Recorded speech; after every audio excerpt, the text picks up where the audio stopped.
Welcome to another edition of Strange New Pod. I'm your Fleet Admiral and host, Julian Brown, alongside the best bridge crew, this side of Floor Pie reigning supreme, and lizard babies ruling the universe. That's right. It is our 200th episode, hence some references that you may or may not have been here for. And if you are, congratulations. Wow, that's right. There's someone special on the screen. Vice Admiral Eric makes his very triumphant return tonight. Although I'm pretty sure you'd be rather playing this in Star Wars Outlaws. I would just be playing Sabacc the whole time. I would just be playing Sabacc the whole time. Yeah, same. Captain Hawk is here, and some of us are wondering if he's become one with the actual Hawk that visited him the other day. Yeah. There's a story to that, people. There is. Is there more to this story? Not really, but you know, okay. People are probably not going to get that. Oh, I see Amy in the chat. Amy's in the chat. Amy's Hello, in the chat. Amy. I'm pink. Yeah, I have my lights on. I'm pink. Sure. Where am I? Let's see. Sub-Commander Giraffe is here, and trust me, folks, she's gonna make that past tense watch along happen tomorrow, right? Bell Riots tomorrow? Bell Riots. Bell Riots. Make it happen.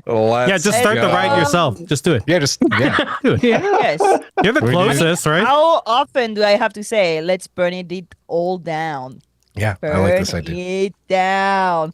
Burning down the house. Oh, see, he went to burning down the house. I think of Seth Rollins from WWE. The age gap is just, it's there, folks.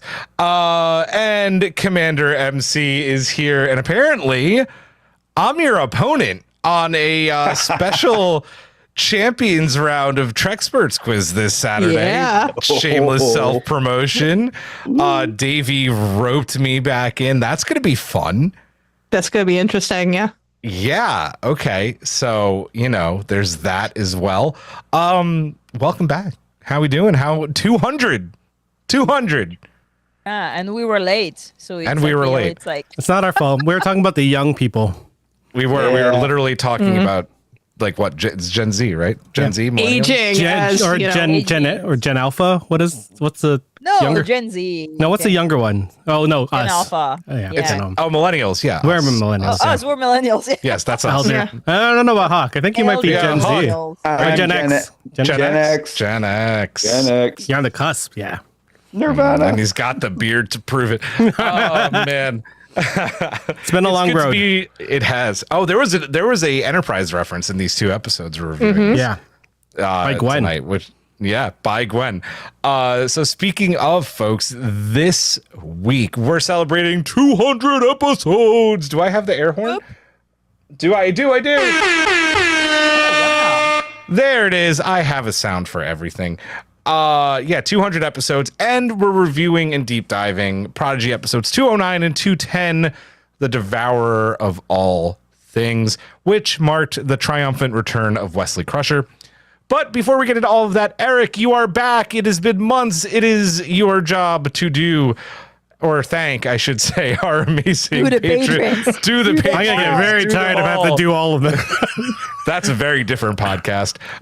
We need to thank... It could be the same one. It could.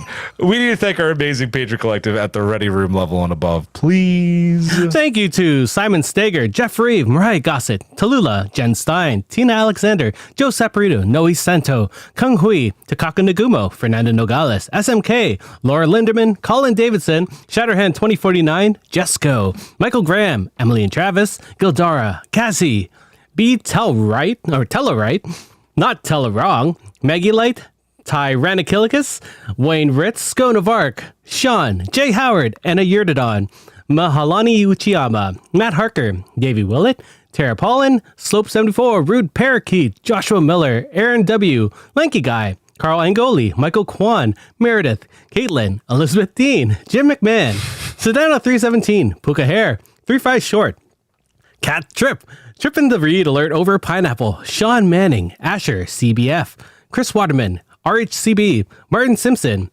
Norman Butchwald, David Prime Hildebrand, Karen J. Robinson, Rod Griner, Eric the Red, Trouble, Jamie Roberts, Honeyberry, Paul Taylor Pitt, and Brett Jones.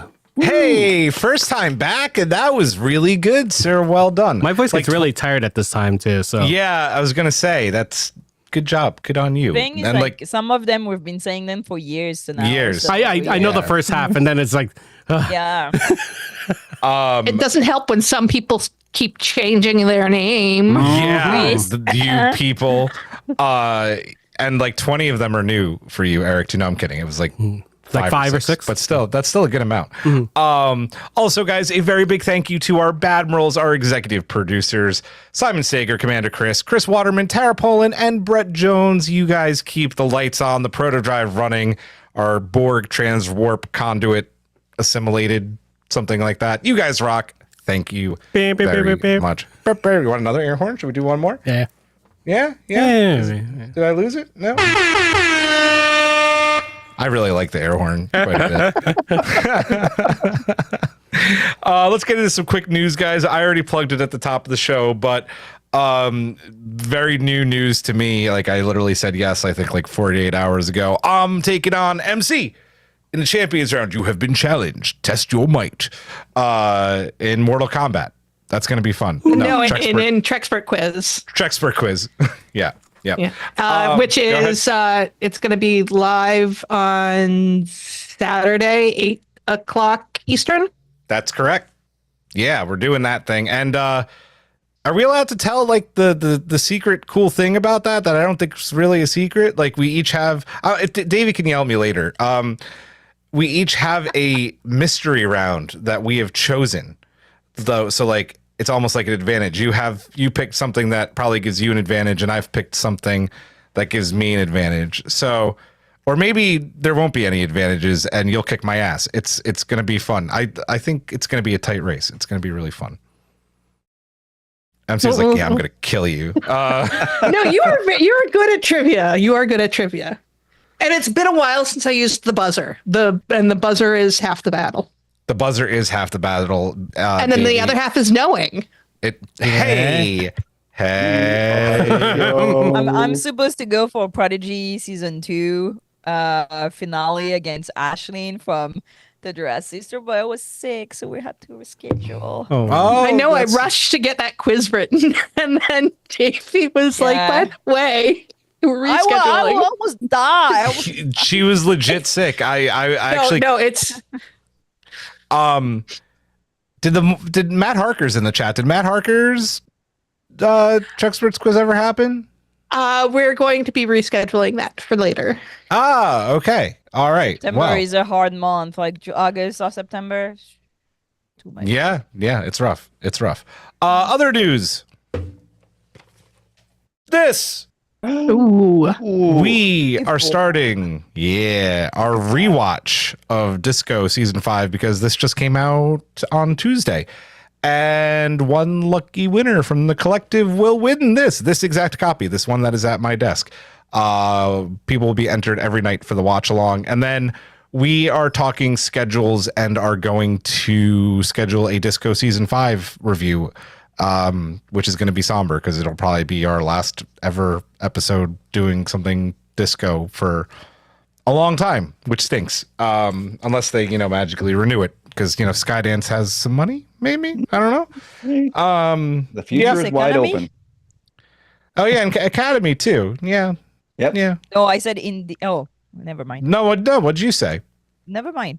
Continue. What's Okay. next? What's next? That's a good question. My mouse isn't working. I'm not using paper today, guys. Isn't that amazing? It's not amazing because it's not working. That's how I ended up hosting half of Sound from Lawful. That's true. Dude, Heroes and villains. That's the next Yeah. part. Heroes and villains. Heroes and villains. Is anybody wearing Heroes and Villains? No, I don't think so. But I got Hawk to the rescue. I like that. Quick change. Do it. Anyway, get your He'll disappear. Get naked. Get naked. get naked, Hawk. Heroes and Happened, Villains he has an disappeared. invisibility cloak. I would They buy do. that in My a second. nakedness. He's Oh, I not would here so anymore. buy it. Yeah, he's gone. He just straight my up. God.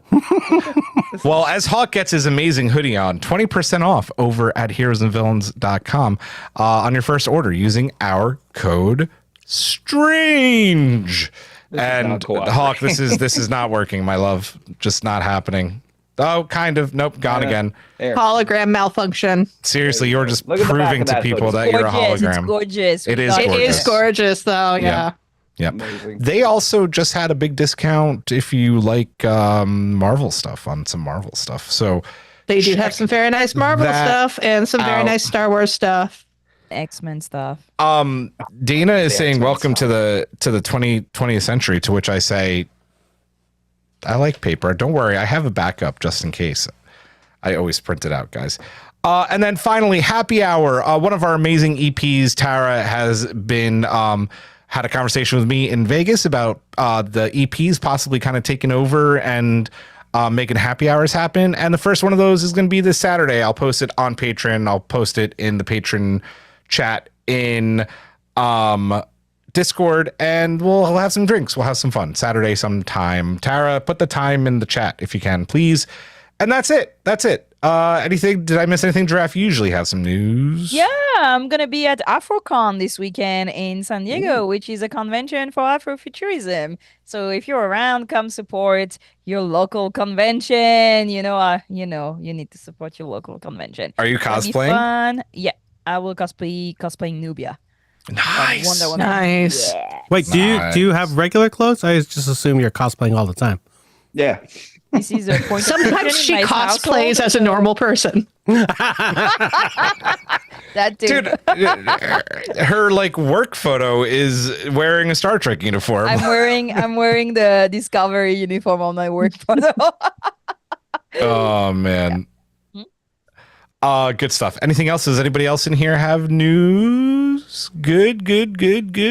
I'm also going to be posting a what's coming up schedule because we have a lot coming up. We're doing a few more lives before Lower Decks comes on for Prodigy, so we'll be live again next week too, talking about Last Flight of the Protostar parts 1 and 2.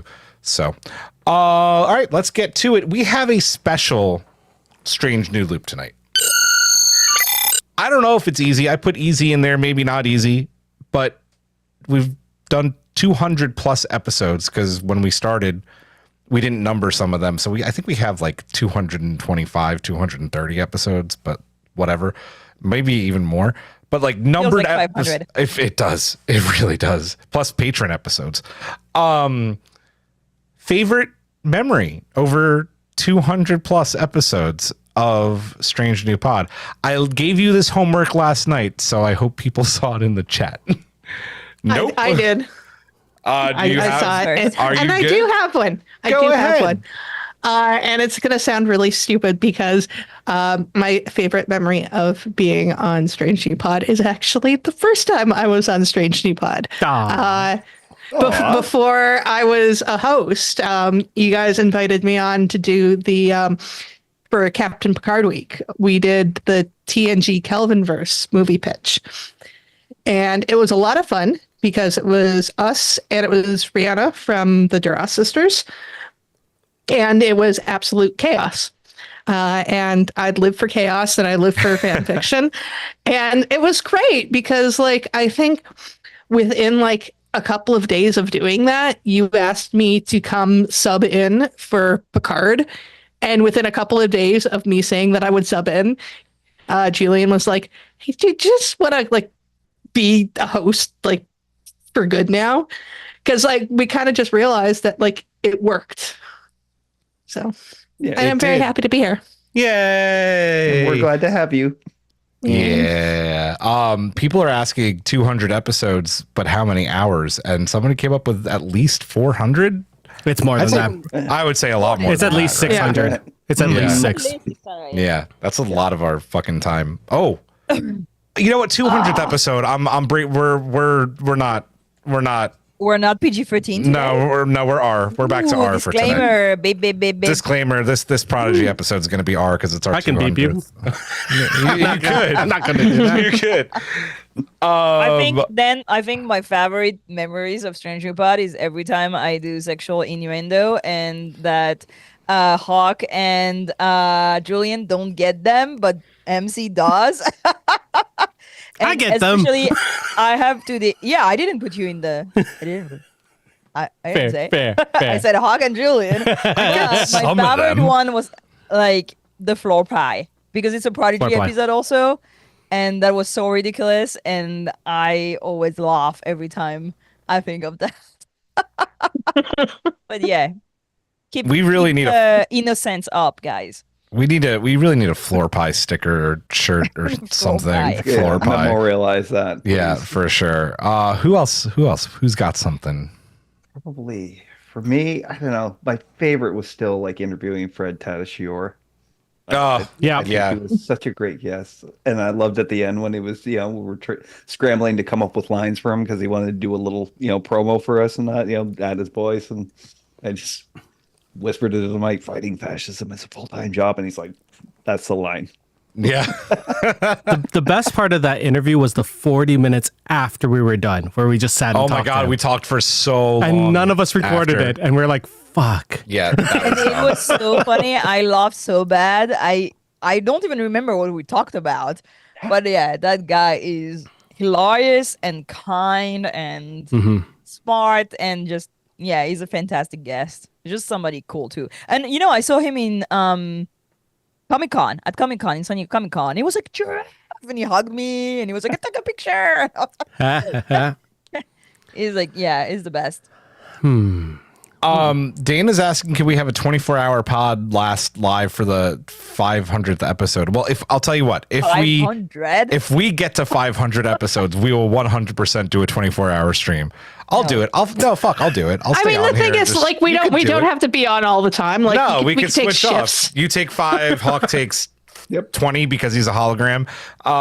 It all works out. Yeah. Special guests come in so that we could take a break. Yeah, exactly. Eric, how about you? I think the best thing, or at least the thing that I remember the most on our podcast, was when we opened up the Discord for the first time. And then people just started popping in, and we're like, holy shit, there's a lot of people coming in. I was the first person to join the Discord. You were. Yeah. Yep. And look where you are now. Other It was than a that, trap. but that was insane because it happened really fast. But like Hawk said, Fred, and then as well, Bonnie's interview was amazing as well. Like, I love talking to Bonnie. Bonnie's such an amazing human being. Yeah. I would say so. There's ones from like previous milestones that we have that I won't repeat. I'll do a couple of new ones. The first being Eric and I getting to have just an amazing conversation with Stephen Barton and Frederic Weidman, was who my did the third score for Picard season 3. That was so much like not an interview and just 4 people shooting the shit about music for 2 hours, and it was just incredible. And then very recently, before Trek Long Island, we had JG Hertzler on the pod. Oh my God. I forgot about that. Giraffe, like he did. So JG like had gone through and like listens to our pod apparently and was like, "Where's Giraffe?" And like made Giraffe call on her cell phone and come on the pod, and they spoke Latin to each other While I was driving to work. by the while she way. was driving to work. Pulled over and he got on the phone at his request. It was amazing. It was just insane, and I just hilarious. I would say that everybody's being so serious, but like one of the things that always amazed me from 200 episodes, I was not on 200 episode, but I don't know how many. You're on a Feels- like I mean, at least same with me. 100. Uh-huh. Yeah. It's Wood tells me that they're listening to the podcast. That's what always blows my mind. Is like I see all the patrons on patrons, and I see all the people on the Discord. I see everybody on the chat. Hey, chat. But it's when people that I have never like talked with or never like interacted with who comment like, "Oh, are you Giraffe? I listen to your pod," and I'm like, I forget. Like, not I forget, but like it always touches me that so many, and also like people who make Star Trek, people who are like people I admire, who tell me, "Oh, I listen to the podcast," and I'm like, Yeah. mind blown. Yeah, 100%. I do want to throw in a non-guest one in there just because like we're talking about, oh, look at all our amazing guests, which is cool, but also maybe like a bit of a humble brag. I will say that I am, sometimes when we're waiting for Trek to come out, we have to do filler episodes, which is how the podcast started. So we love doing those. But I got to say, like, I'm still ridiculously proud of Hawk MC and I's episode about the prophets and Bejor. I think that was fun. If you've never listened to that episode, go back and listen to it because it's one of my favorite episodes. It's like just, it's in between a lot of Trek, and it was just awesome. Like Is it your favorite because you didn't have to write the outline? definitely one of the reasons. Way to call me out. Shit. Okay, thanks, FC. No, and it was a very just a great pod hosted, and you hosted it too. Yeah. So yeah, well done. Well, thank you. Yeah, I'm very proud of that one. Yeah, it was a good one. Anything else? Any other memories before we talk actual Star Trek and not just pat ourselves on the back? Yeah, go ahead. I love talking to Matt and John Wesley Whitten, like Matt Capocci. Oh, yes. When we did the editors who did the musical episode, like, and the fact that we're friends with them, like so many Star Trek people we're friends with them now. It's just insane to think of that. Yeah. I love that episode. No, that was a great interview too. Yeah. Speaking of filler episodes, one of my favorite ones was the Ferengi episode we did with Jesco. Oh, that was a good one. That was so fun. That was a lot of fun. All the episodes where I was not here. Okay. Yeah, all the episodes you weren't here. Yeah. Or the one where all the giraffe was not here. a really one that also really sticks out in my mind is the one when there were no Americans and we just had a Canadian episode, or when we were just all foreign, the Foreign Bureau. Foreign Bureau. Yeah. Foreign Bureau of and we SNP, burned everything. yes. It was amazing. That's when we give each other promotion. Yeah, we promoted ourselves. There was almost a strange new pod coup. Yeah. All right, folks, let's talk about some Star Trek. It is our review of Star Trek Prodigy episodes 209 and 210, The Devourer of All Things, parts 1 and 2. It actually works out that from the last time we potted, it is back to the top of the order. So our order tonight will go Eric, Hawk, Draft, MC, followed by myself.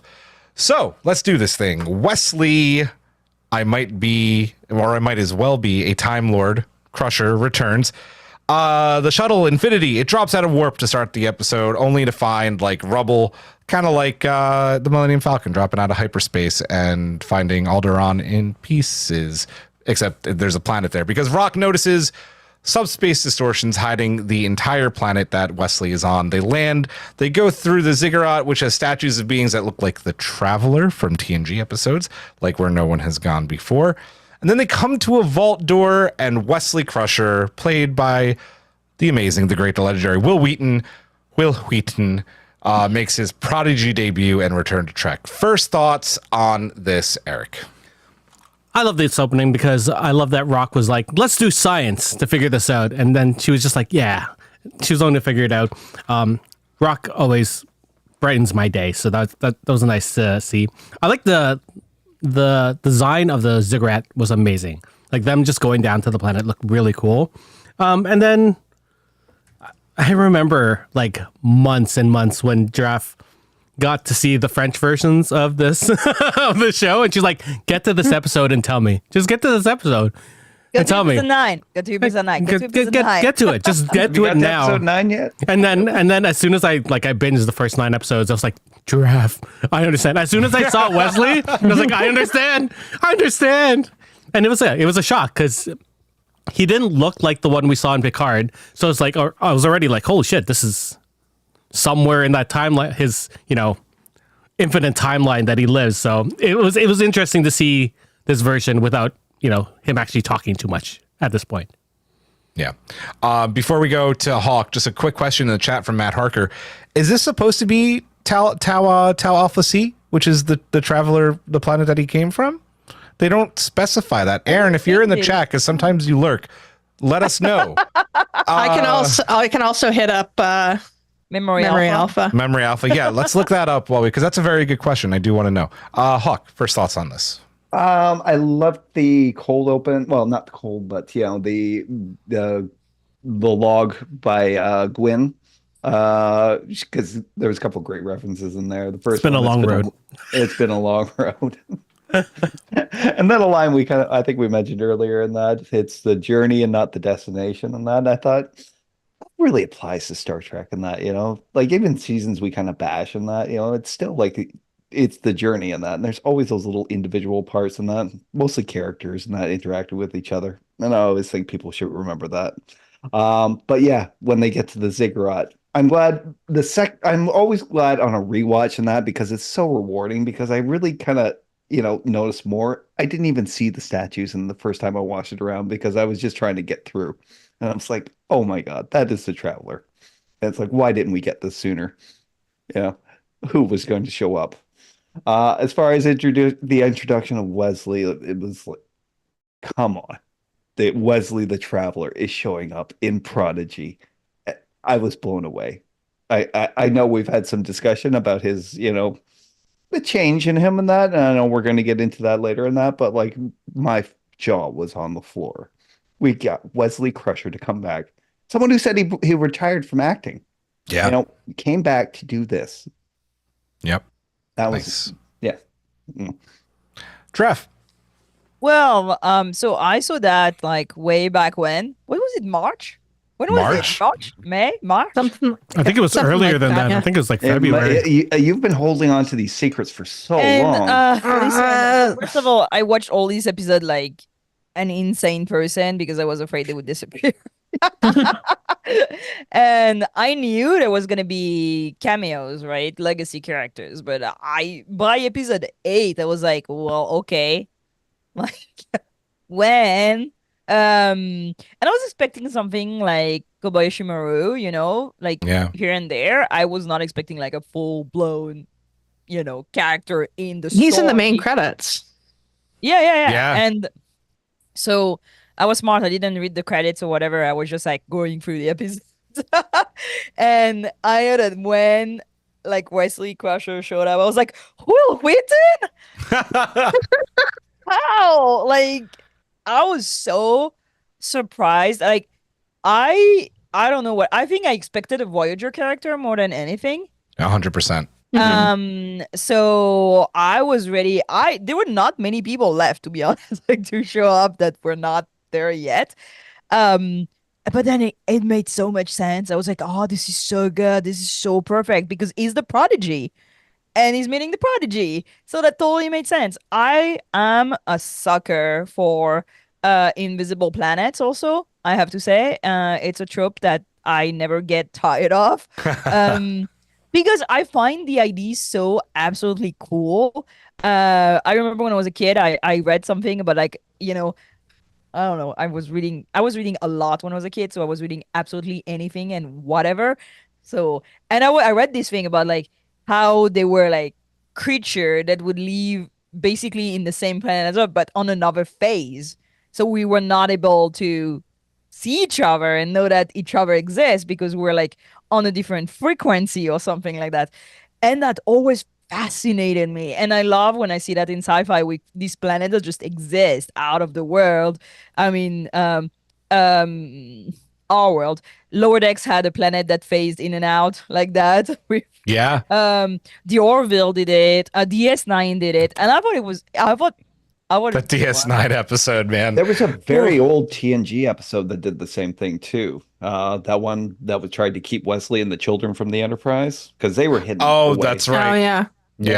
Yeah. Well, I just like that trope. So I was happy that, it makes sense that they have a planet that's kind of like wonky. And the ziggurat design is so cool also. I don't know. I like this episode. It was fun. And it took you guys forever to get to that episode. And I had to shut up Oh for my so God. long. I did it in the first long. day. The first day we had it. Yeah, you. But like everybody was like, can you please just get to episode 9?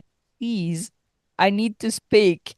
I need to speak out loud. You had French people you could talk to. That's true. Yeah, but after a while, like, where was like, I need to talk with you. Fair. Because we're special. Yeah, exactly. Mars in the chat wrote, I didn't even know what to expect, but I was yelling when he was revealed. Were you yelling, MC? What was your first thoughts and reaction? Well, first of all, before I get into my reactions, I did go to Memory Alpha, and people go to Memory Alpha and fill in the Prodigy episodes from this episode onward because they are empty. They are like almost completely empty of stuff. That's frustrating. And I should have remembered that because I did write the part 2 Trexperts quiz. And so I knew like the back half wasn't done, and I thought this one was done, but it wasn't. And also, Giraffe, you were right. It did come out in France in March 22nd to be exact. That is one of the only That's my things that stepmom's is on birthday. here. Hey. But as for how I felt about this, I did catch Gwen's during her log the reference to Enterprise, and that made me smile because I always like references to Faith of the Heart. As long as it's a reference to the original version and not the remix that they did for the later seasons, because that one's garbage. Ooh, garbage. And when they got to the planet, I did not catch that they were the travelers, the statues, but the dialogue that was playing did kind of start to twinge me to it, because it is dialogue of the traveler from TNG. Yeah. So I'm like, what's going on? Like, I mean, what is going on? And then, of course, Wesley comes in, and my immediate reaction was, of course, oh my God, Wesley Crusher. And then he starts speaking, and I'm like, oh my God, Matt Smith. See, it's so funny that you think Matt Smith, because I get so much Tennant from him. I get Matt Smith. Matt Smith, 100%. I think me and MC talked about this. We're like, for a bit on our chat, and we're like, yeah, this is like Fez Matt Smith, like manic, crazy. That's it's the manic pixie dream doctor. And I mean, like, I can understand like some David Tennant, but I mean, David Tennant did get very dour at times. And I think that Matt Smith did have the more manic energy, which is definitely what Wesley was giving in this. And that's not something that I particularly associated with Wesley. He was always he was fairly serious, because he was always trying to be taken seriously, as, because he was doing things for an age, for an older age than he was. So he always kind of felt the need to not be so much of a kid. And I think actually Beverly brings that up in an episode that it's The Offspring, that Beverly talks about Wesley having problems fitting Making in. friends, right? Yeah. Yeah, because he was always exceptional. And he was always basically like a tiny adult. And now he's acting like a kid, basically. And I mean, granted, that's something that can happen to you. Exhibit A right here. Because certainly I acted very mature when I was young. And now that I am old and decrepit, I want to just be just a kid. I mean, you can see all of the action figures behind me. I have given up. I am a child. Literally all of us. Yeah. Sorry. Oh, go ahead. I say a point to keep in mind with Wesley is, though, he also suffered a big tragedy when he was a kid too, a trauma, which definitely that is true. Developed his growth. I think affected his growth. Yeah. Mm-hmm. Yeah. But I mean, I'm sure we'll talk more about this. The fact that he acts so much like the Doctor, and they used the timey-wimey line in it, so it's like it's not like, oops, like we accidentally did this. No, this was absolutely meant, like he was meant to be the Doctor in this, and it just does not flow with me for who Wesley is and the situation that he's in, because like the Doctor, while he is like saving the world and that kind of stuff, saving the world is always incidental to just fucking around and exploring time and space. I didn't mean to say the F-bomb. No, we're not R tonight. I mean, we are R tonight.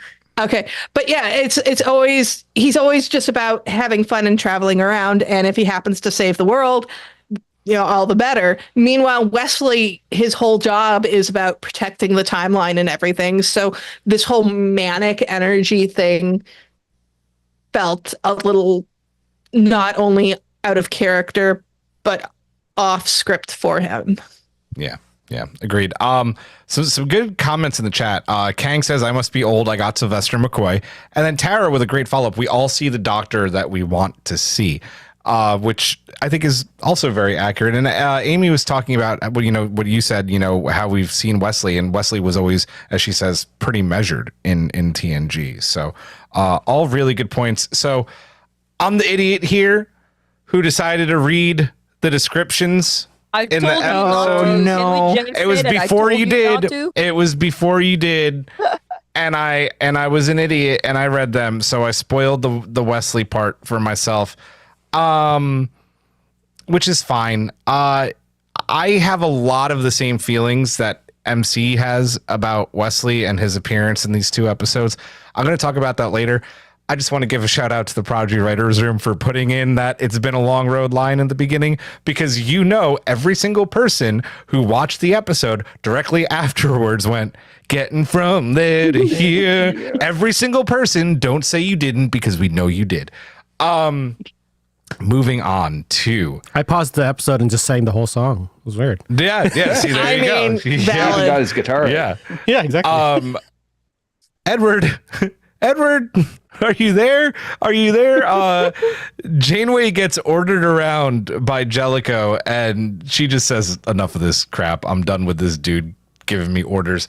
I'm reciting my 3 rules. I'm hanging up on you, and I'm going through a Borg trans warp conduit.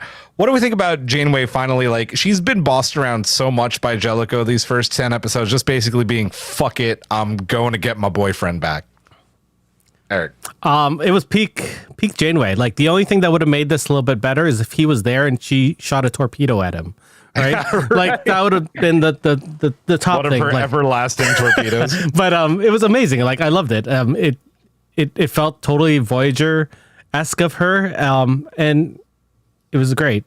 Like, this was like a best of for Voyager for me, for her, because later on when, she dons the tank top and goes full Ellen Ripley. So this was just a nice little Timbit before, you get the full donut. That's a Canadian reference for you guys. It was a good reference. I get it. I understood that reference. Oh man, Hawk. It's Prime Janeway. You knew at some point she was going to get sick of the bureaucracy, especially like with that, literally time unraveling, and that strange coincidences. Crew members are going missing. The cadets were missing, and she's being told to obey orders and go back. And at some point you knew she'd had enough, and that the Voyager Janeway that we know and love, and that was going to take charge and get things done, which she did. Yeah, for sure. She always gets things done because she's a freaking rock star. Giraffe. Tuck in your shirt, go down with the ship, and never leave a crew member behind. I really, again, I'm going to say that I love how they wrote Janeway in Prodigy, because I think that a lot of the fandom just like to, and I love doing that too, but like, she's, a hothead. Like, she never respects the rules. She goes with her gut. She messes up the time. She doesn't listen to the high ups. But Prodigy shows us, Janeway inside of Starfleet, not stranded in the Delta Quadrant. She's accepted most of the rules that were when she was asked to obey some decision or to do what Starfleet told her to do. Like, most of the episode until now, she did it until it was to abandon the kids, and that is a no, sir. And I mean, she blew up. I mean, she blew up Infinity, right? She closed the wormhole and so on. So it was not about saving Chakotay mostly, because he's a captain, and he's gonna fend for himself. But the kids, the hopeful, no, these one, no, they need help. And I really like that. I like where she has clear set of boundaries that are motivated by values, and I respect that. It's don't let the kids behind. Come on, 100%. That's not fair. Chakotay, he can deal with himself. Well, no, and that's a good point. That's a good point, though, because I did say to Chakotay, but at this point, it really is all about the kids. Mm-hmm. So you're 100% right. Yeah, great point. MC. just to follow up on what Giraffe is saying, especially in regards to Janeway's characterization. First of all, I absolutely adore this.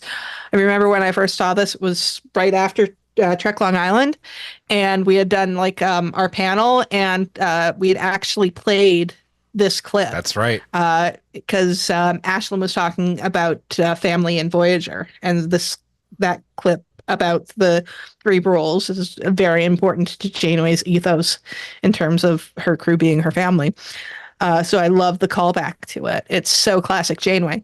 But talking about Janeway inside of Starfleet versus outside of Starfleet, how, people would disparage her for what she did while on Voyager. I actually think, if you compare her with the other captains, Janeway does a lot of stuff that Sisko does that people laud Sisko for, because they're just like, well, he's in the middle of a war and he's on the frontier. Janeway's beyond the frontier. She is in complete wild space. She is answering to no one because she is the only authority out there. Until I think mid season 6, when they can get a transmission once a week from Starfleet. Yeah. So she's making the best decisions she can to keep her crew alive. And she got the crew back, and it was supposed to take 25 years, and she does it in 7 years. Yeah. So most of the crew. Most of the crew. A lot more shuttlecrafts and torpedoes. Yeah, but it was a weekly syndicated show. That kind of stuff had to happen. Yeah. But then seeing her with Jellicoe, you can see that there's a reason why they did promote her to Admiral when she got back. She is somebody who actually does work within Starfleet. It's just Jellicoe is the worst. and what he is ordering does go against basically her prime directive is, rather than this stupid don't get involved in civilizations, her prime directive is, I am going to save my crew. And these kids are not only a part of her crew, but they are kids. Yeah. So there's no way that Janeway is going to leave them alone. Yeah. I also think that Janeway definitely went to the same school, being Starfleet Academy, as Jean-Luc Picard when it comes to telling admirals to fuck off, because Jean-Luc Picard loves telling admirals to fuck off. And I think Janeway is getting really good at it, and in the best way possible, right? Jellicoe is always trying to be this alpha male and all for the wrong reasons, and she very much sees that in this and is just okay, you are just doing this at this point, I think almost out of spite too. So I'm done with you, I'm doing my job, you're not gonna reprimand me, you're just not. I'm Catherine Janeway. You just can't do it. She just goes through a transwarp tunnel. She really doesn't. Yeah. I also one of my favorite things about the animation for this part is when she starts doing the Edward, are you there? His eyes go to confusion, and he actually buys it for a second. And I thought that was a really peak part of the animation in this episode. I was well done. And then hangs up. I loved everything about this scene. I love how we just talked about that scene for a really long time, because it's that good. Janeway is just such an amazing character. I adore her. Let's move on. Wesley, more Wesley. The Temporal Wars timelines. Wesley acting again very much like the Doctor, and not Picardo, Doctor Who. Wesley goes on a really, really exposition heavy rant, mentioning the Prime timeline and MC, the Narada incursion, and apparently how they're not supposed to know about that one. And then they're not supposed to know about the mycelial network. Oh, the mycelial network. That's right. Which That's right. Makes sense. They're not supposed to know about it. That's right. They're not. Yep. And then Wesley also talks about how the Temporal Wars, I think a lot of travelers died fighting in the Temporal Wars, which is pretty dark and a cool piece of lore. And then they even make a joke about the supervisors, which we get an abundance of more jokes later. Thoughts on all the exposition here, Eric? every time they talk about the temporal wars, I just want to know more about the temporal wars. Give me a series about the temporal wars. No. Just do it. You know they cannot do this. I know they can't, and but they I want them should. to. And they can do anything they want. They could do it in animation. Like, that would be Sorry, amazing. Comic book. People are gonna Movie? fight if they do that, everybody's gonna just fight about it. You Well, know. they will because You like, well, so remember- what's Everyone fights canon about anymore? everything, so Yeah. You I remember don't when care. Change the World like did tomorrow and tomorrow and tomorrow, and everybody had a meltdown Heart attack. about Yeah. like nah. Yeah. A whole season, a whole series about it.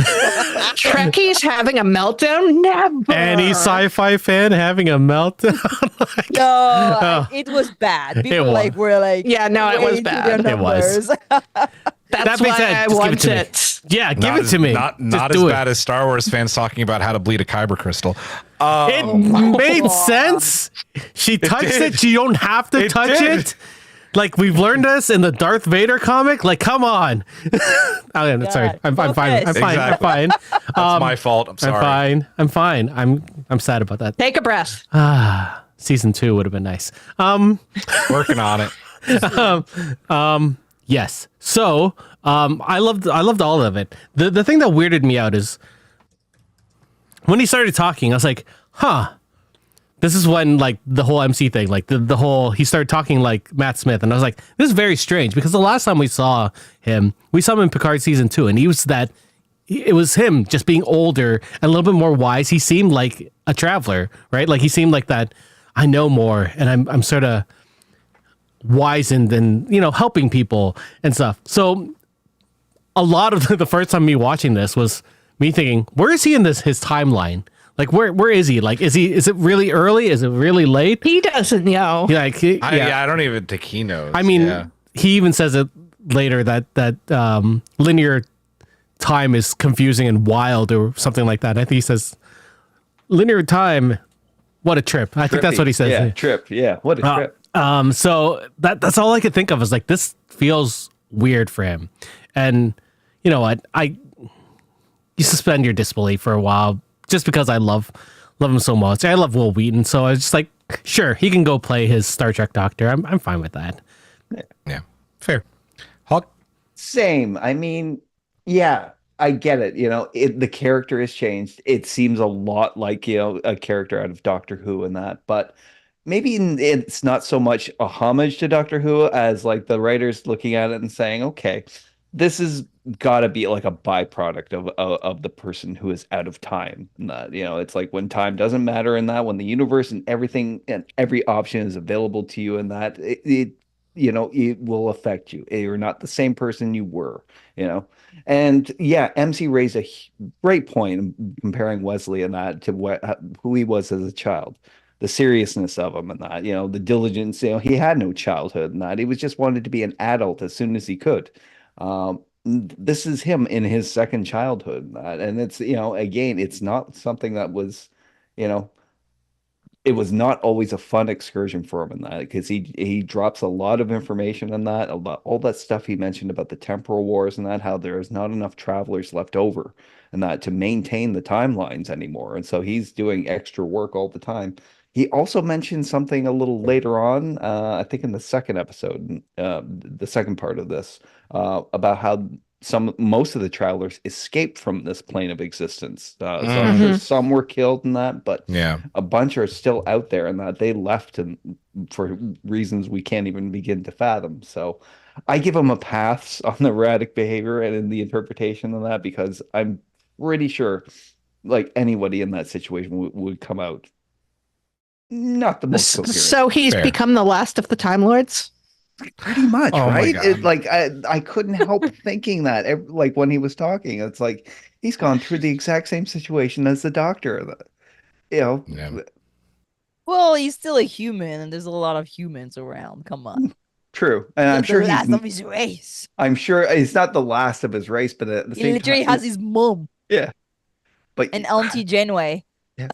Auntie Janeway. but how well does he relate to the? God, imagine if he had an Auntie Rhonda.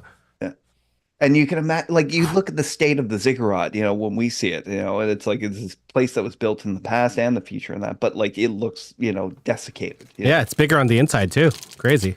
But I think he has been alone, like as a traveler, it's like I know he has family. I know, he can pop in and see anybody he wants, but like as a traveler and like having people who can relate to his experience, I think he's been alone in that kind of area for a long time. Yeah. Yeah. Trev?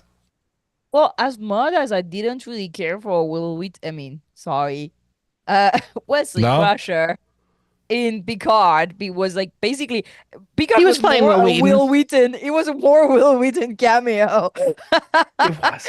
than Wesley Crusher. So I was like, oh, that's all. Like Picard like kind of like made me sad. I was like, but then what? Like where does it go? I am not a Whovian, so I didn't catch any of like the doctor thing. I was like, the guy's a little bit like wookie, wacky, and unhinged because he's been like jumping back and forth between timelines since he was what? 17? 17, Yeah, 18. 17. Yeah. Yeah. Like, and he's what now? Like in his 40s? Like that dude has seen stuff. And I am in my 40s, and the way I slowly, we're talking about this before the pod, but I slowly give less and less shit about stuff is hilarious. I can't imagine if I was able to just jump timelines everywhere. Like the guy has no social norm to like follow or whatever. He can Yeah. go wherever. He can undo whatever he's done too. Like I understand. He's seen stuff. He's seen stuff. So, Yeah. being polite and composed and like a grown up, like is not important, like compared to all that. So I'm already like this. I was like, oh, that guy has mileage at that time. He's like, he's going through the motion while trying to stay more or less sane. And I like that. I like a character like that. I think it's really fun. I think also he speaks so fast. It's hilarious. In French, it made no sense. And I'm so glad to understand to watch it in English with subtitles because like, oh. But also I just want to throw out there, like, it's interesting how every single sci-fi show out there represent timelines in the exact same manner.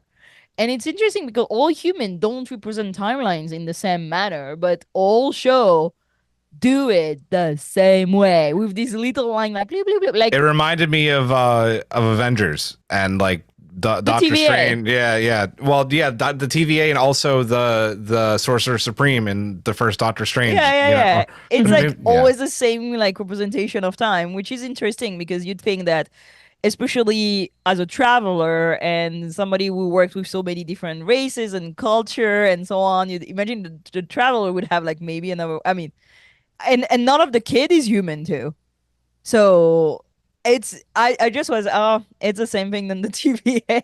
It looked like subway lines.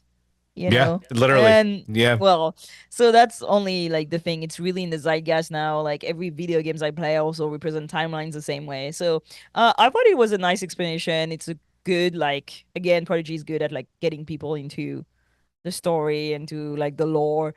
And even if he spoke 1,000 miles an hour, it was a good like rundown of everything you need to know about timelines in Star Trek. Yeah. Yeah. MC? So, Giraffe, what you're saying in terms of timelines, rather than it being a straight line of cause and effect, you'd like it to be a bunch of wibbly wobbly stuff, right? Oh yeah, it's a rubber Doctor Who thing, right? That is an exact quote. Just okay, I'm gonna throw that. When I started university, one of my first classes in archaeology was actually time representation, and it's really and calendars and so on. And it's really interesting to see how basically each civilization had a totally different way of understanding time, seeing time, and representing time. And then slowly, our linear timeline way of seeing time, like, just colonized everything. And now that's how time is represented all the time. And my calendar started on Monday, and people at my work are like confused by the fact that I have a calendar starting on Monday, not on Sunday. And it's interesting that time is still like something that people represent like differently in their head. But shows all represent time the same way, even when they're supposed to have different civilization, different culture, different races, different time. Like even 2,000 years ago, you would not represent time like we're representing time now. So anyway. I can think of one show that actually did represent it differently, and it does have a Star Trek connection. Quantum Leap represented it differently because they represented it with a string at first, and then they tied the string together. But then the actual way to like unravel time travel was to ball up the string. See, I like that. And that's how time travel works. And Scott Bakula was wonderful in Quantum Leap. What do you mean? But back onto this episode and onto this scene in particular. I like this scene. Are we shocked that I like that there was a canon Kelvin reference? Of course. The scene was literally written for you. I mean, yes. Not only just the Kelvin reference, but I remember after watching these episodes, Giraffe contacting me, saying that, oh, they've canonized your theory because I had a theory about why the Kelvin verse is. But yes. Yeah, why the Kelvin verse is so coincidentally close to the Prime universe, but different, and everybody kind of meets earlier. And my theory was that because the Kelvin universe was created through the red matter, with a psychic or a telepathic person inside of the event, that Spock actually influenced the Kelvin universe. And then this episode talks about how thought is so important in terms of time and everything. And so Giraffe was like, it's canon, and I was like, not really, but we'll take it. But it does explain why in the Kelvin verse they still have the same people together, why Spock is with Uhura. Spock like manifested that. It did. Damn right. And sorry. And I think it's this part that does actually have the only line that did make me feel it's like, oh, it's Wesley. And that's when he talks about the other travelers leaving, and he's saying, I have to defend this reality. My mom lives here. Mm-hmm. Yeah. So I'll be the bad guy here. This took me out of the episode a lot. I think these are two fantastic episodes, don't get me wrong, but and I want to preface this by saying I'm really not trying to attack Will Wheaton here because I love Will Wheaton. I think he's terrific and a terrific actor. I just don't think for me, and this show's not for me, it wasn't the right choice for me. That being said, we're talking about Wesley being very manic, very Matt Smithy here. You know who's also manic and Matt Smithy, and bear with me here because I'm getting there. Blippi. If you have kids, you know who Blippi is. And it's just like, this is exactly what kids like. They like fast talking and this kind of like manic behavior. And like, this is exactly the kind of thing that kids need to understand how temporal mechanics work. So I think it's a great choice for a kid show to do it. Eric is so mad. Fucking hate Blippi so much. I hate Blippi too. Blippi so much. I hate Blippi too, but it didn't work for me, and it just very much took it out. But like, listen, this is, I think, how you do it for kids. It's exposition for us too, because like we know how some of this stuff works already, right? But kids don't know a goddamn thing about temporal mechanics. And Wesley talking the way he does here is fun. It's entertaining. It's fast paced, and it needs to be fast paced for 23 minutes. So yeah, go ahead. Kids will know a little bit about temporal mechanics. Hello, they already watched Temporal Mechanics 101. 101. You're right. See, and I love the temporal mechanics videos with Dr. Aaron. Those were so fantastic. Amy's mad at me. That's okay. It didn't quite work for me. Wesley as a whole didn't work for me. He works a little bit later, and I will agree with MC. That line about like my mom is in this universe. I mean, how do you not just like have your heart drop there, man? Oh. With the appearances of Wesley, I mean, they did talk about a couple years ago how everybody was fighting for Wesley. Did everybody who was fighting for Wesley eventually get him in it? Because he was in Picard, Lower Decks, and this. And I do have to say, I think I'm the sole outlier here who actually really loved Will's performance, even though it was short as hell in Picard season 2. Like, I really liked that scene a lot. Even though you could say it's just Will being Will, but I actually thought it was wholesome, like very wholesome Wesley.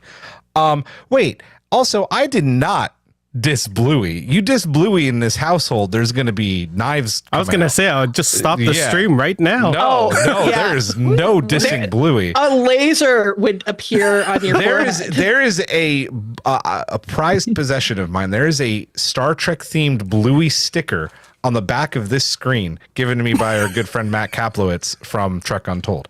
Fucking love Bluey. I have Bluey toys right here. I have literally. Trekkie, I have the Trekkie Bluey. I have that upstairs too. No one's fucking with Bluey.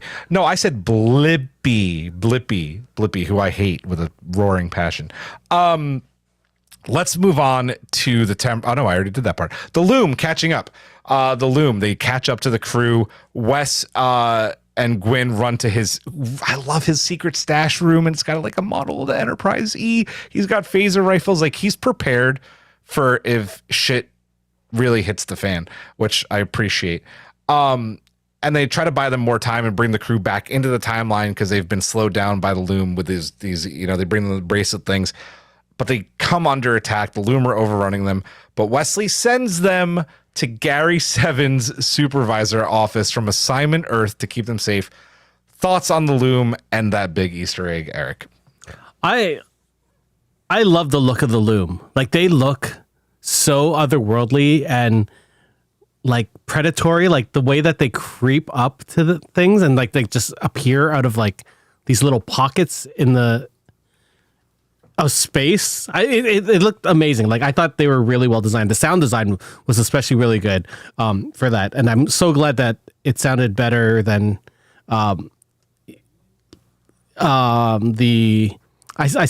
a little, like, when I was watching on my computer, it was bad, but watching on my on my TV once the Netflix versions came out was good. What else was this? I like the little, Doctor Who-esque random temporal door that hid stuff. I thought that was really neat. It felt really Mariner of him to do, but it was cool. And then, I mean, the Gary Seven supervisor office was very groovy. What else can I say about this? It was so groovy. Oh man, love it. Hawk. The Loom are interesting. I think we've seen this in other series and that, but like probably in Star Trek, we've never really encountered an enemy like this. Something that's basically beyond age and time itself. They remind me of the Phantoms in the Speed Force. That whenever in the Flash, right? Whenever they screw up with the timeline, they go and try I to fix do it. want to say I do think that the Loom are loosely based off of the time, the people that are the race that's eating time. I've said this on the pod before, and in the Coda trilogy, the books. Okay. Yeah, I think they're loosely based on them. They're an offshoot of the aliens from Time's Arrow and TNG. The Davidians really? or yeah.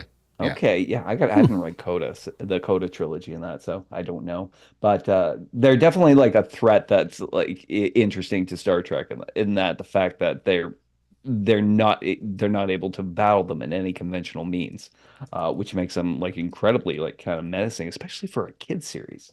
And yes, the whole thing with the Gary Seven's office. 1968, dropping like references like Miles Davis kind of blue.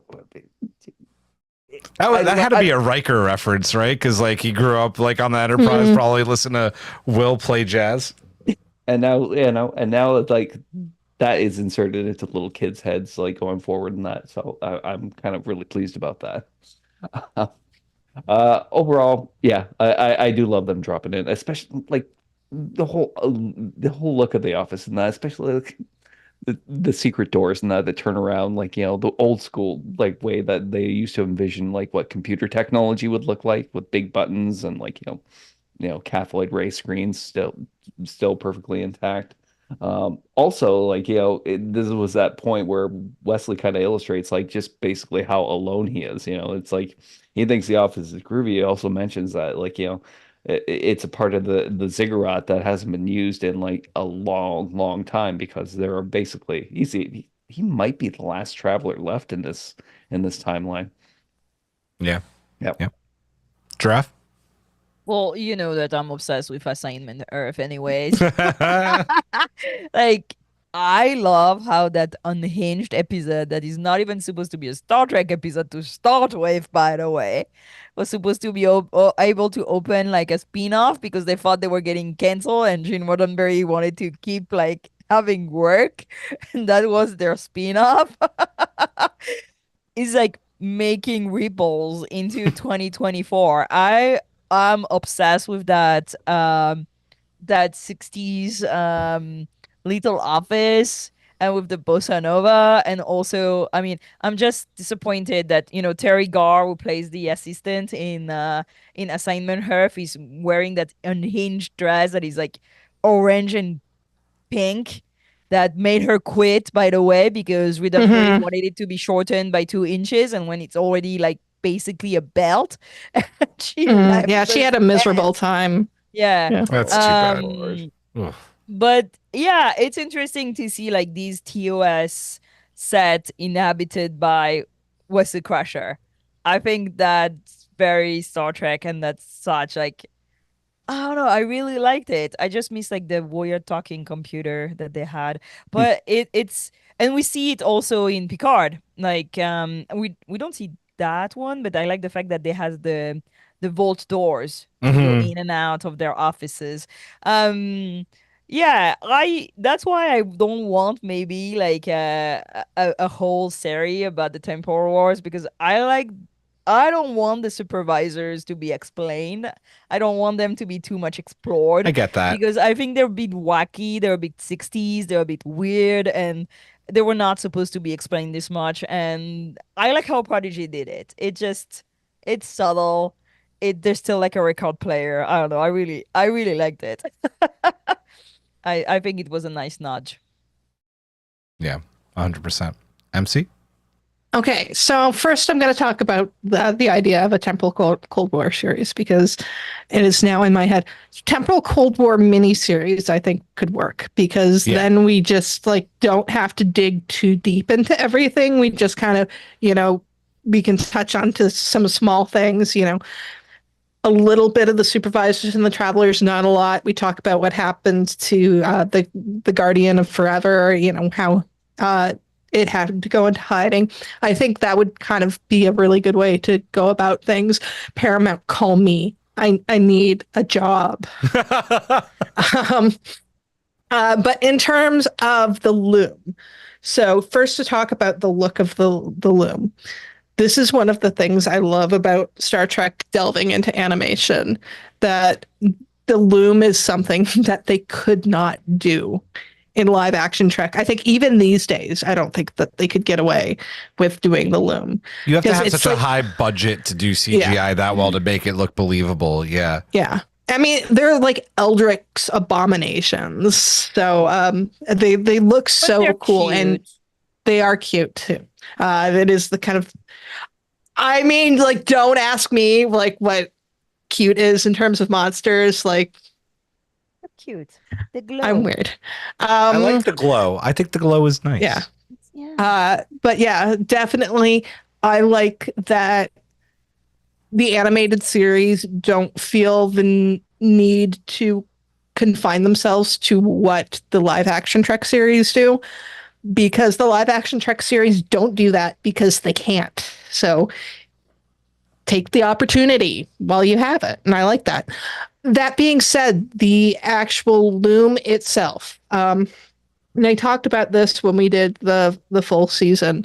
I talk about the Coda trilogy, or I don't know if it's trilogy, the Coda series, whatever, and different possible inspirations for the loom, for me, it was entirely the Doctor Who episode Father's Day, which is a fantastic episode. It's one of the best ones in season 1. And the basic premise of that episode is that Rose does something that breaks time. She saves somebody's life, and it was somebody who had died and they needed to die. And so it breaks time, and these big monsters called Reapers, which are like these, eldritch abominations, come through this tear in, space time and start devouring people. And so it's very, except for them being erased from time, it's like what's going on with the loom here. And specifically, like, Wesley equates the loom to like predators, and that's kind of how the Doctor describes the Reapers in Father's Day. So on its own, it would have been fine, but paired with the whole Wesley being very doctorish, it bothered me, because I'm a huge fan of Doctor Who. I'm a huge fan of Star Trek. I don't need my my chocolate and my peanut butter. But chocolate and peanut butter is so good. I agree. I mean, it is good. That, yeah. I was like, what do you mean? It's like mint chocolate. You don't need those two together. What? I mean, I definitely don't need those things because I'm allergic See, to I mint. like mint and chocolate. But yeah, no, I don't need those We're two getting to know things. each other after 4 years. Okay, well then, how about I say we don't need toothpaste and orange juice together? Oh, ew. Yeah. Ooh. Yeah, it's like both. And I mean, like, it might have been different had they actually gone ahead and done like a Star Trek Doctor Who crossover like everybody thought they were going to announce at Comic-Con. But Biggest this is not, letdown ever. but this is not that. Listen. This is No, I'm not going to talk about this again. okay. Yeah, but this is not that. This is kind of just me as a Whovian feeling it's like, this really reminds me of Doctor Who, and I don't know if I'm here for that. But then they bring in the assignment Earth of it all, and I mean, assignment, it's like Giraffe said, it is the stupidest episode. It should not be a Star Trek episode, but it's also amazing. The cat. So the cat. the cat. Yeah. Cat. And I love the references to it in this. I really like Wesley with the Easter Island Moai like cup. It's so stupid, But it's wonderful. it's Also wonderful. Very 60s. I love it. It's very 60s, but it's like I kind of want Eric to 3D print me one of those. I will totally do that. There you I'm go. sure we can find one and buy one. I'm sure they exist. There's definitely tiki glasses out there Yeah. for sure. Ah. Yeah. Yeah, so let's keep going because we're at the tail end of 209 here. Voyager Are finally you not going to arrived. say anything? I'm not. No, I'm gonna keep going. I don't really have a lot to say about this. I like the loom. I don't want to just repeat everything everybody else what says. happens like if like animals like this exist is that they have a need, like like they're like eating the dead thing because that Right. stop illnesses, like Yeah. vultures and stuff. So if they exist to eat this timeline, if it's that they're like doing something important. So what happens if these timelines are not eaten? That's what I want to know. That's a Well, good question. I mean, this is only one timeline. You've got to think that there are other timelines that are probably being pruned off, and now it's turning into, Deadpool. Yeah, and but like, Wolverine. Speaking of the TVA. Yeah, TVA does it like consciously. If there's like an animal that exists for that, is that it's necessary to the ecosystem of time. And my question is like, what happens if they can't do it? Like, why do they exist in the ecosystem? Anyway, next These question. are things to ask the koala. Yeah, Yeah, 100%. but Yeah. you Yeah. understand, Or like Aaron. vultures exist because if you don't eat the dead things, then they create illnesses, right? Mhm. And True. they're important to the ecosystem to clean them. So what happens if the loom doesn't exist? Like, what's I the mean, danger to it's time? not like they were trying to kill the loom off. Or at they're least eating Wesley dead Wesley things. wasn't. Wesley was just trying to correct the timeline because I mean, he was No, just but like, they're, oh, they're early, bullying. they're earlier. He was hoping that he could correct things before they showed up. So yeah, I think, they probably are like important to the whole ecosystem of time. Like they do like trim off like dying branches or whatever. And yes, it does sound like Loki, but like it does But actually work. We come it's a back to good me point. saying everybody's doing the same thing. Yeah. No, it's also a good point because the loom only ever show up when there is something drastically wrong with the timeline. It's not like they're just doing it for the sake of doing it. Like, oh shit, look, let's go fuck with this timeline today. No, they're doing it for an important reason. And Gwyn is, between destroying the wormhole and Gwyn literally phasing in and out of time, there is that much of a major variance that like something needs to be done. So yeah, Anyway, that's what And makes me think. I like talking about the temporal ecosystem. I love that. And Yeah. the thing is, like Wesley calls this the prime universe.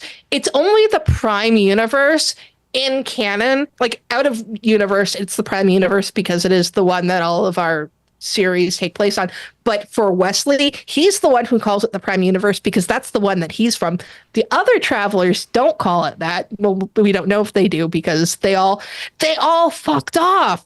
That's the thing. Well- This universe, they left because it was not important. They could go on to go take care of other timelines. Yeah. Wesley cared about it because his mom lived there. Yep.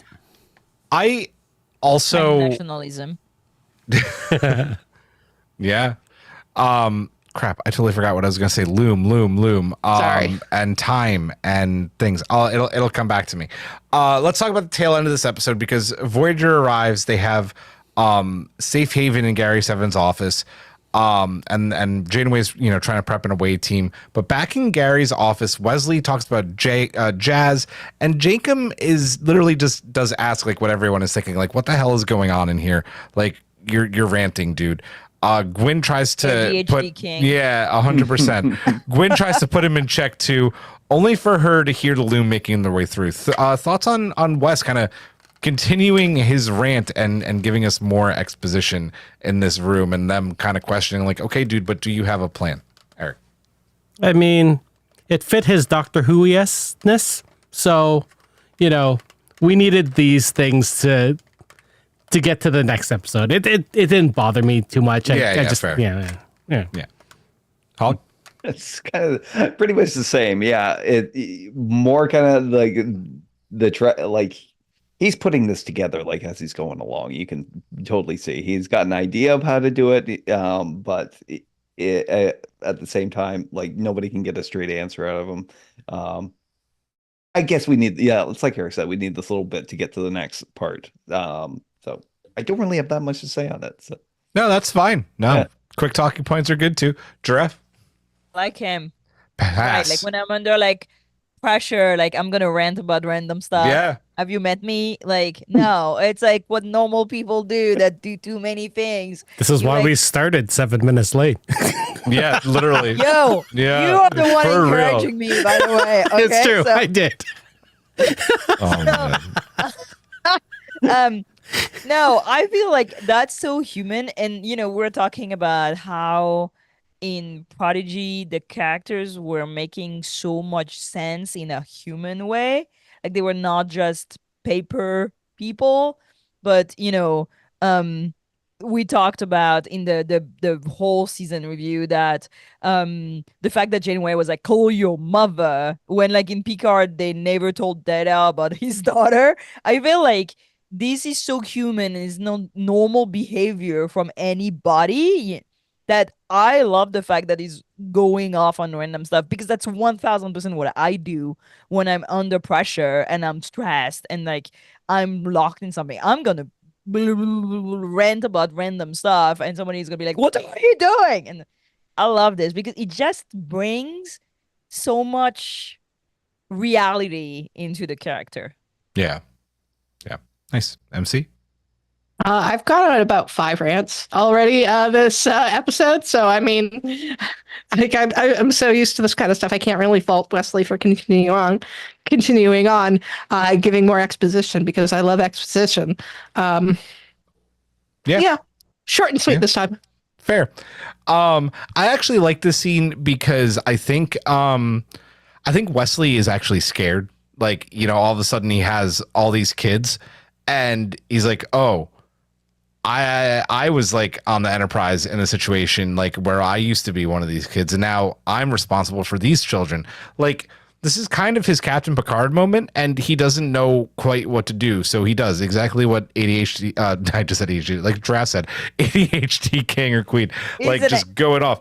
Yeah. Yeah. On point. So I do love that it is the kids, right? Who are like, dude, it's okay, but we need to get back on track. And he does, and they do. And it's great. It was a good moment. We are in 210 now, and Majel is the logical choice because back on Voyager, she is requesting to go on the away mission, and does because she has a telepathic link to Zero and can help find the crew. And Is that what they're calling it now? and that's what they're calling it now. These dang kids. They used to just be making out in the bleachers. Oh man. And then as soon as Majel and Tyces land, because Tyces is like, I will defend her by the blood of my ancestors, and Jane was like, I'd like to be on your team. They quickly come across the loom. They lose an away team member who later Janeway and the Doctor are like, who are you talking about? I like that moment a lot, actually. Gets erased from the timeline and a huge chase ensues. Tyces asks for an emergency beam out, but Majel takes her comm badge off like a boss and stays behind. What do we think about Majel getting the spotlight here, Eric? Did we say Majel? Wait, what's that? Did you make it? You did. Oh, Yeah, Nova Squadron. nice. Oh, I love her so much. She's such a great addition to this cast. I like that she had this sort of she has this connection with Zero, so she's like, it's only logical that I go here because I can sense them, and I just like that. I don't even know how to explain how much I like this character and how much we needed this in this crew.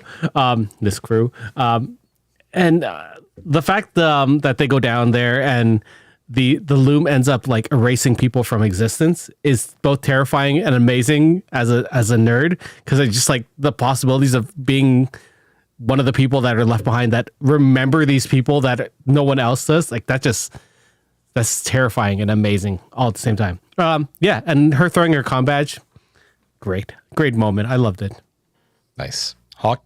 Yeah, same. I mean, I feel like these 2 episodes were kind of like the coming out, like I guess they call it the coming out party in that, for announcing that Majel is not just some kind of one-off. She's joining the crew.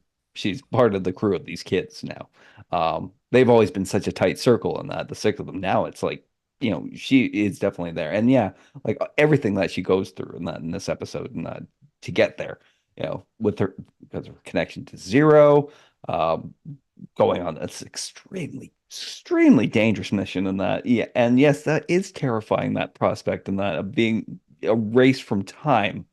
Like, we seen we saw the effect of that in Remember Me, and that, and it's like, how terrifying that episode is. It's like, who? Huh? Never heard of him. Such a good episode, though. Yeah. And but to be the only one who realizes it, it's also very terrifying. So, but these 2 episodes are basically to announce that, she is, a permanent member now. Not just Starfleet and that, because obviously they have characters coming back.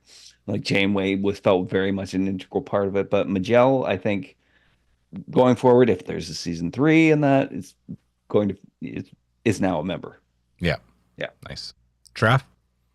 I like when Tyces goes like all full Andorian on us. I really like that. Protect I her. feel that he's mostly fun at parties. Like you feel like he looks like the guy was like in charge or so, but like that guy is fun at parties. So I like when you see some like cultural stuff from people on Star Trek, and when they go and like they say stuff you have no concept for. Michelle, like, getting rid of her com badge and calling everything that she wants to do logical is so Vulcan coded. Like, it's not It's so logical at all. true. It's not logical. No, It's not not one bit. logical. But like, sure, call it logical. Whatever floats your boat. Like, sure. So I like that. It's only logical because I want to do it. So do it. Yeah. Her ripping the com badge, I saw that coming like a mile away. I think there's something about like I think they hint at it at one point, and I was like, oh, she's gonna rip her com badge, and she did that.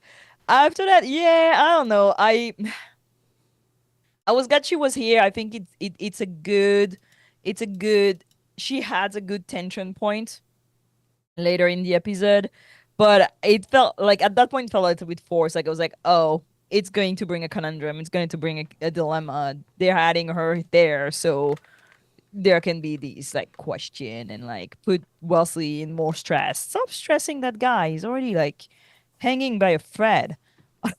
Literally. Yeah, literally. Before we continue, there's a special guest in the room, and she is a very important part of these past 200 episodes because she has sacrificed me every single Thursday for the past 4 years. So come here. It's the Admiral Karen Brown. Say hi to everyone. Hello, everyone. Howdy. Hey. Hello. Thank you for all your thank you for sacrificing Julian for these 200 plus episodes. I mean, I do get to listen to him on the other side of the wall, so it's not 100% of a. See, Meg just stays away. She just stays Yeah. away. You can I wish I create a could. club with my husband who like is like giving me the spark notes of like all the episodes I just recorded after that. It's like, oh, you said that. And what about this? And I'm like, And I'm Yeah. like, I don't need to listen to every episode. I get the Julian part already. I'm the funniest one, Karen. Come on. You're It's missing true. the best part. You have a point. You have a point. Do you have a favorite Strange New Pod moment? Because you have listened to some of our episodes. Over You've been on the 'em, past too. 200 episodes. I have. You could say it's an episode you're on because you've been on a few. I mean, the musical episode was probably like the most fun recording and listening. 'Cause there's just a bunch of theater nerds talking about musical episode and being big dorks. It was good. Cool. I almost made a Can I musical say- reference for this section, and I might do it when Julian talks. Can I say my favorite should. Karen moment? Is that the No. first time I ever talked to Karen was on the Discord and we watched Cats, the musical. And that's the first time I ever talked to you, and I didn't even know you existed before that. And we watched Cats together. The bad movie. The bad one. Oh, There's The one a good with one? the weird. Yes. Yes. Oh, the stage pro shot is yeah. good. I forgot about that No, one. I don't like the stage musical either. It makes no sense. I've seen That's it. just- I don't love care. the stage musical. You're all wrong. That's because I'm you a don't. terrible person. You need to do more acid, and then you'll like the show. Hey, Well, listen, I drank a lot when we watched the Fair. movie, and it was. There's no amount of was an alcohol. We watched the No movie. amount of alcohol for that movie. and it was wait, yeah. the movie was I never watched the musical because I don't like musicals. So the movie was the first thing shame. I ever Oh. like watched about Cats, and I was like, Oh. "Is that are they gonna sacrifice that person?" And They that's how I are. met Karen. The plot Yeah. makes no sense at Exactly. all. There's a plot? I mean, no. Ish. No, it's just about a bunch Me of cats. is good looking people in leotards and cat makeup No. dancing around. I don't need Yeah. anything Oh, you know, else. That's the true. That's naked. right. Yeah. love Why not? Cats. Not the I movie, know. I but love it. love I love it. Cats. Too. I saw Cats when I was like 6. It's embedded in my DNA. Yeah, I didn't see it till high school or college, and then I Same. was like, "What is this?" Just a lot of '80s dance numbers, which I appreciated, but also just like no plot. I mean, as a I person, like plot in my musicals, guys. as a person a who likes story. Starlight Express, I don't need a plot, Well, that's just cats with trains. which is Okay, I got a better. question. Has the chat Cats, just but with trains. That's I like that's that what the makes it whole good. podcast wondering is why we going into were musicals ranting now. about cats? Sorry. Cat. Cats with trains and rollerblades. I mean, roller skates. That's amazing. That sounds better though. Yeah, it is better. You know, they just revived it on Broadway. I want to go see it. Yeah, I want to go to the Germany stage, the one with where they. Yeah. Oh, it's so cool. You're gonna have so much editing to do. Why? No, seriously, I have 2 editing notes right now. This is going to be a very unedited podcast. Talking about cats and trains. This is all staying in. All right, I'm taking the podcast back now. All right. Say bye. I want to talk Bye, more friends. musicals. Later, Eric. Later. Okay.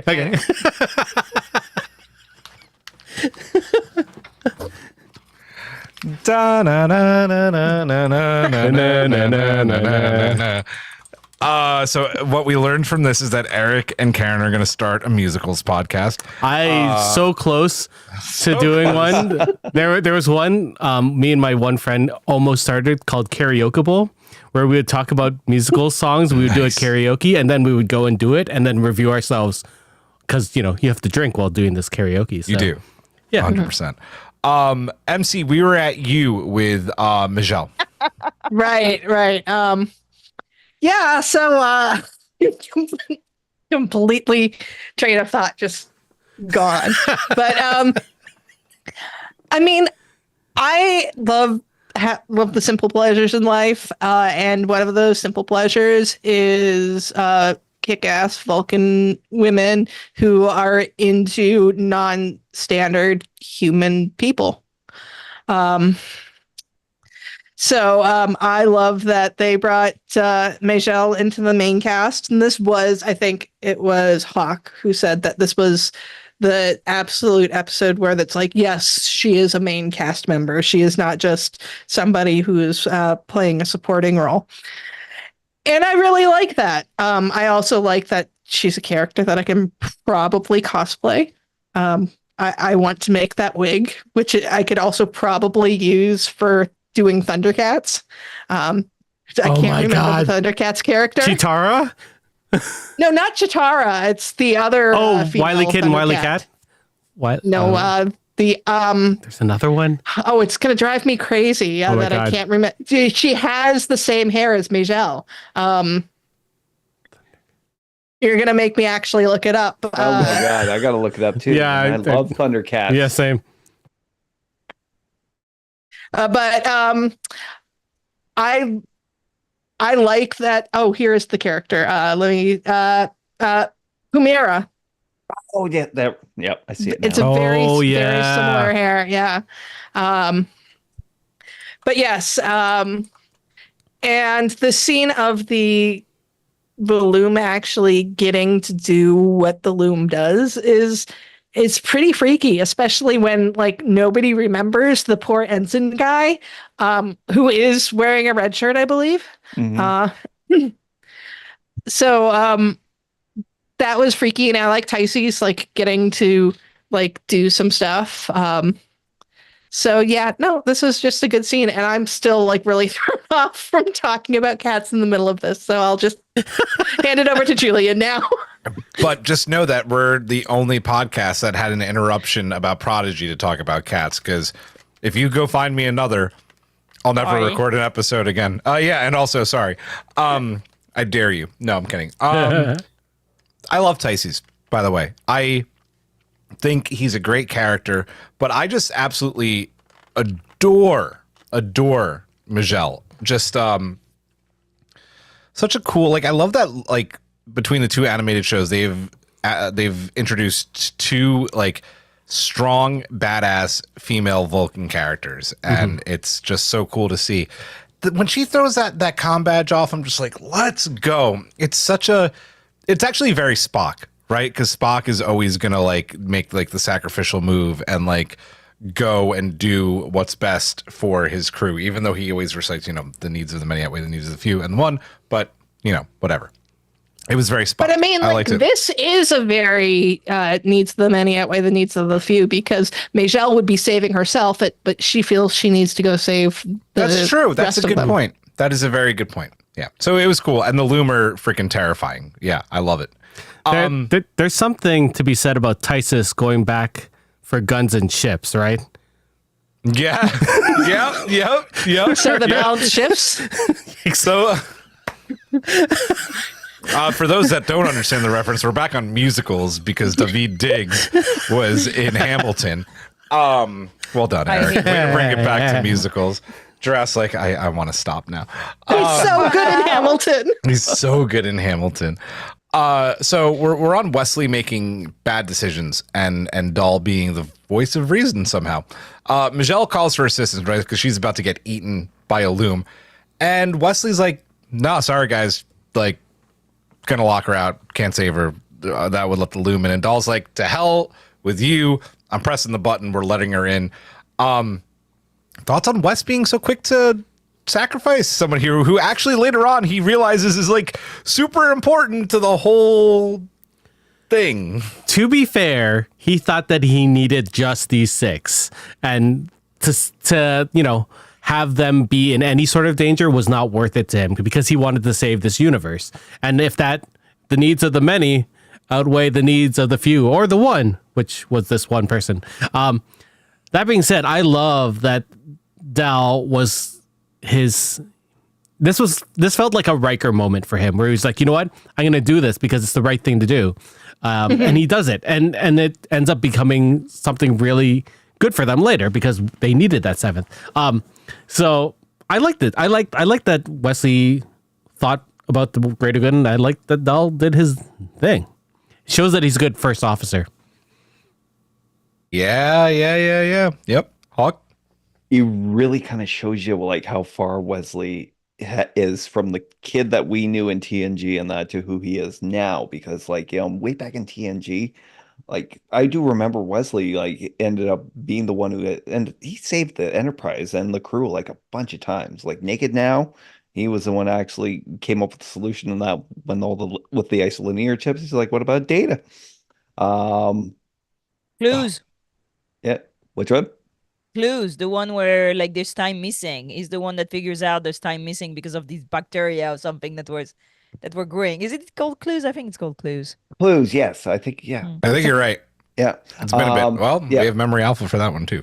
Yeah. What was it? Last Assignment and that with the them trapped. And Picard trapped on the desert. They can't get to the water. He figured that out. He really went out of his way in that back in the old days and that like he was leave no one behind. The fact that now he chose safety in that because of this threat and it was willing to sacrifice Majel. It shows you how far he's come as a character in that, like, in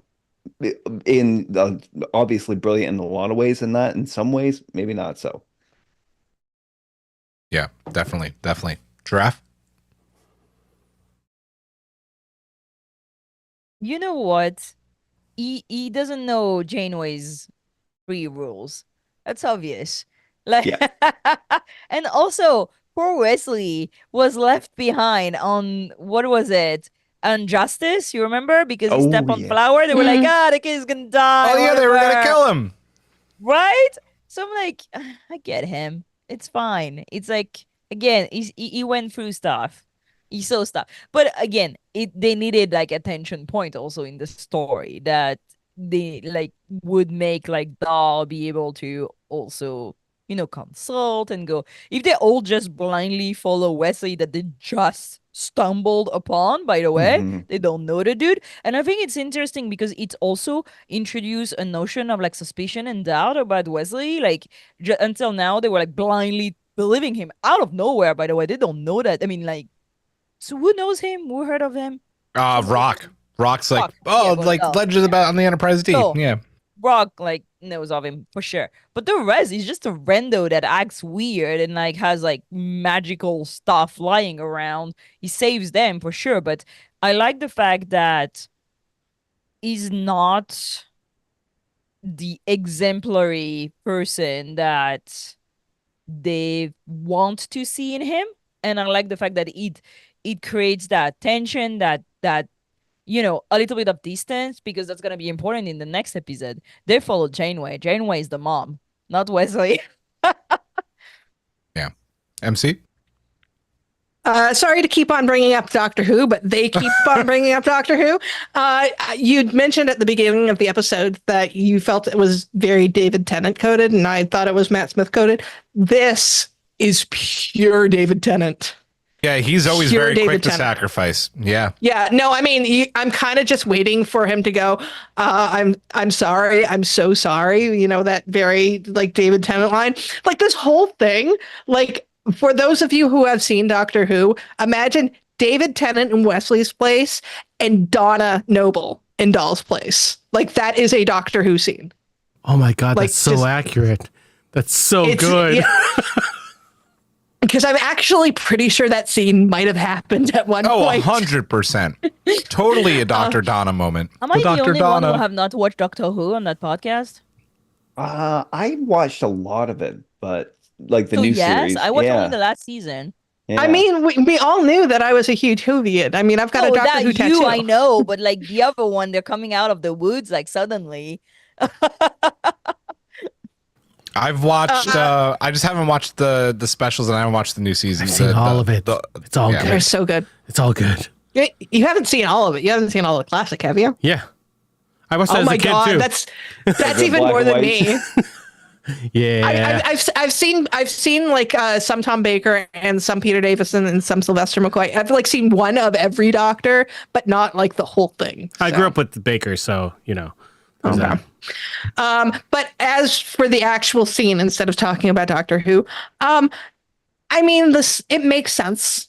I mean, as much as I'm kind of dinging it for being Doctor Who coded, Wesley is worried that he's trying to protect the people that he thinks that he needs to protect, and you can see that it is tearing him up inside, and I can almost hear the gears turning in his head going, it's like, what would Captain Picard do? Yeah. Part of the reason that I really like this scene is because I didn't think too much about it. When we talked about it doing our first half review of the season, and when we were talking about those earlier episodes, and especially that first half, especially I think Eric and I like kind of Dahl being back on his bullshit. This is a moment I didn't quite realize. This is another like bit of Dahl popping back. There they are, those thumbs up. They always get you. Dahl popping back out and showing that he can be a leader, even though we know what happens at the end of the season, right? With him giving the chair to Gwyn. Like, this is a really big moment for him, because sometimes Dahl backs away from moments like this, and he doesn't here. And and he also doesn't do it for one of the the people in the room. It's for someone who he doesn't know as well, and someone that he's butted heads with throughout the season. And like, it's a very, like you said, Riker decision, and it's a very Starfleet decision to save Majel. And I really like this scene quite a bit. To your point, MC, Kang wrote Fires of Pompeii ending. That's true. Yeah. Which That's a then great led to episode. Children of Earth, if It you sure don't know. did. Yep. Get away from my crew is our next talking point, which is a great line because, it's Kate Mulgrew, and, delivering lines like that, she's a boss. The Loom have Wes and the crew surrounded. Voyager drops into the atmosphere, Janeway coming in like a boss and buys them some time. Phaser's going crazy, but the Loom quickly breach Voyager. Janeway buys even more time, right? She takes the uniform off, becomes tank top Janeway, gets a shuttle with unlimited quantum torpedoes, and starts shooting at the Loom, crashes like a boss. She's like, oh, that doesn't get any easier. I love that line too. What do we think about this badass Janeway moment, Eric? Remember how I said earlier was just like the little Timbit? This is when the donuts started coming in. This is the donut. And I was just so happy. The only thing that would have made this better is if she was with the Prodigy kids and she was just like, get away from them, you bitch. And I would have been like, yeah, there we go. Full Ellen Ripley. And I would have died happy. I could have died right there and been happy. I love it. I love it. It's great. Nice. Hawk? Get away from her, you bitch would have been a little too on the nose in that. But this was, Okay, but Prodigy has done, literally in the episode before, it's been a long road. I mean, come on. yeah. No, this was Janeway's shining moment, and that to show up, and also illustrated that the direness of the threat that they were like, nothing was working. The phasers weren't doing it. These things could go through shielding, just like butter. Uh, it got super scary with them seeing more people just basically erase from time. I love Janeway's badass moment, and that this was whole designed really to show off that it's that Admiral Janeway and that had enough, and like the bureaucracy was too much. Because at heart, I think part of her wish is she wants to be back out on these voyages again, doing these incredibly dangerous and crazy things, and for a good purpose. Saving those kids. Her connection with them is just astonishing, right? Yeah, and that's such a great point, Hawk, because I feel like, especially these few episodes and later in the season, it connects to a lot of what she's going through in the 7 of 9 book that came out, Firewall. We did the interview with it. Yeah, we read that together. Yep. And how she's really seeing through all the bureaucracy that Starfleet has got themselves kind of trapped in after the Dominion War and stuff, and how it's just a very different Starfleet than she was in before they got trapped in the Delta Quadrant. So yeah, love that. Giraffe? I just want to say, because I forgot to talk about it, but Star Trek should bring back the murdering of red shirts. I feel there's the red shirt count is not really Remember when we tried to do a red shirt count in Strange New Worlds, and we had what, one? No, 2 of them get murdered by Gorns, and you're like, okay. And that poor red shirts that get murdered by the Langolians or whatever the name. I'm like, okay, one. But I like the fact that Janeway goes I remember when I watched that episode, I was like, oh, the fandom is gonna go nuts. Take Janeway. I was like, yes, absolutely. And I feel it's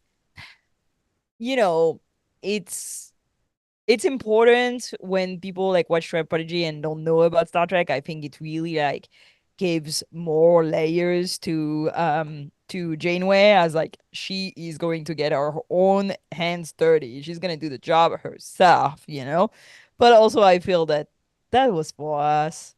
That totally was for us. These guys So were much. we want to tank top Janeway. Give her a rifle. You know what's a rifle? It's just a phaser you hold with 2 hands. Amazing.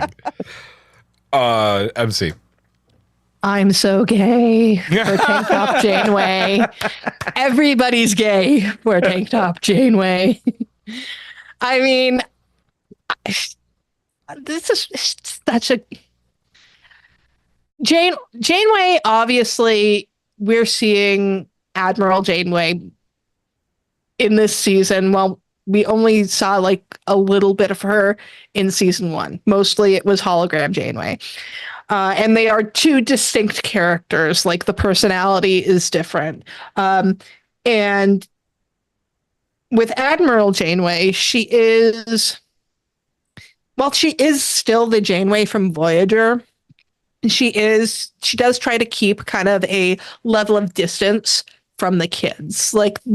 Janeway does not treat the kids the same way she treated Naomi Wildman. Maybe that's because Naomi Wildman was much littler, and these are Starfleet cadets, and so she needs to treat them like Starfleet cadets. They are not special, even though they are, and even Janeway thinks that, but she can't let anybody know she thinks that. So she tries to just act like the professional admiral, except in these episodes, when it starts to get into we're breaking up, we're going through a transwarp conduit, I can't hear you, which is so not the Admiral Janeway.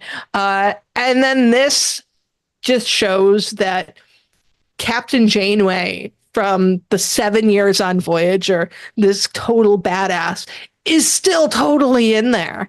And I love it. I love it.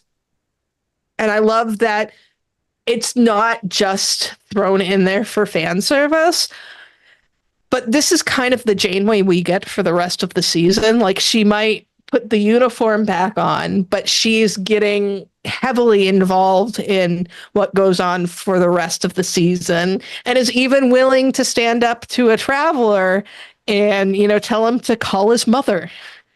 Yep. You gotta call Bev, man. Come on.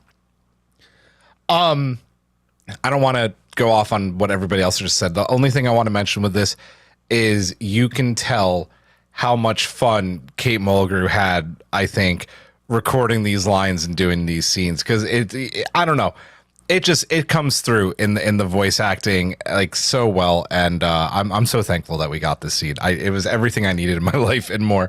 We're at the end of the episode, so Borath crystals, the orb. They mentioned the orb of time, which I completely missed the first time I watched it. But the Bajoran orb of time, and one crazy plan. So they're all sitting at their spot. The Borath crystals are doing their job, so they can peek at their futures if they want. But Wes is like, "Don't do that. No one likes spoilers." Of course, doll gonna doll, and he looks and he sees that he gives the captain's chair away. And Wes is still kind of doing his manic acting strange thing here, because it's not like the thing's not working.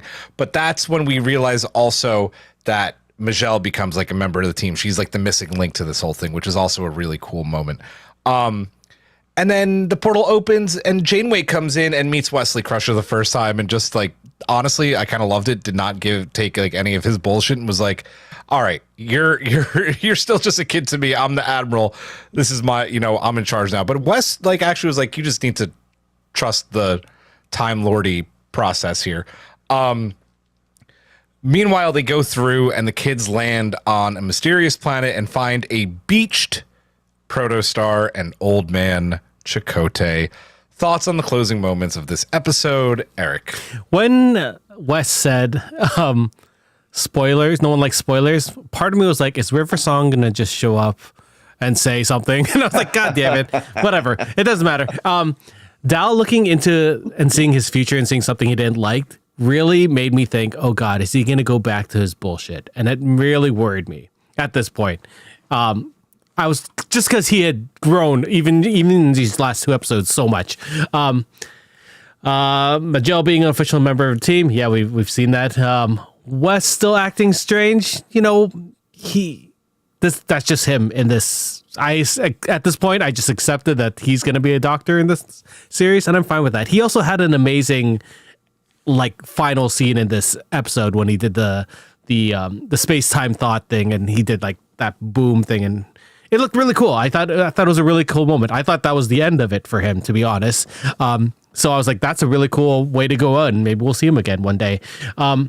Janeway coming in and doing the Janeway thing and actually trusting the kids, like knowing that they're going to do the right decision. I thought that was really cool. It felt like a very mature thing for her to do, and it felt like something that she would do, because she knows that these kids have gone through so much and they've always done the right thing, and that this is sort of more important than what they're used to. Let's see what else.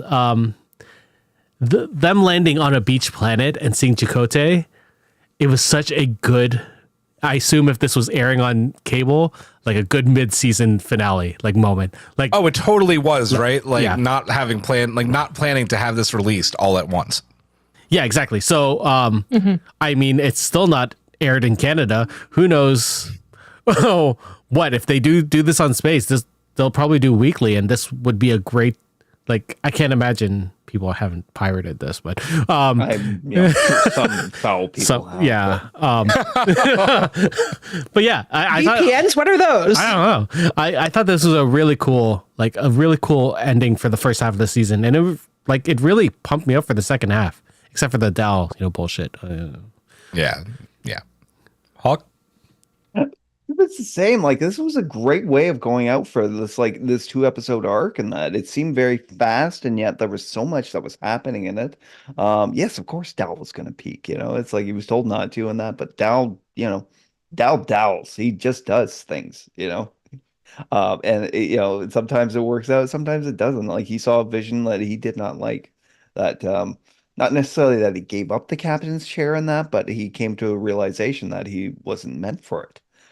Which is, a lot for him to take in, given like the course that they were on, like entering into Starfleet Academy, hopefully, but yeah, everything that was happening in this last bit was great, from Wesley doing his whole thing to him, like when he saved Janeway and opened a portal for her, and that he even put her uniform back on. The uniform going back on was a nice touch. But I was wondering, you said he made the planet disappear from like before it hit the planet again. Is that what happened, or did he like basically transport that entire planet like to somewhere else? Because I don't think we ever get an answer.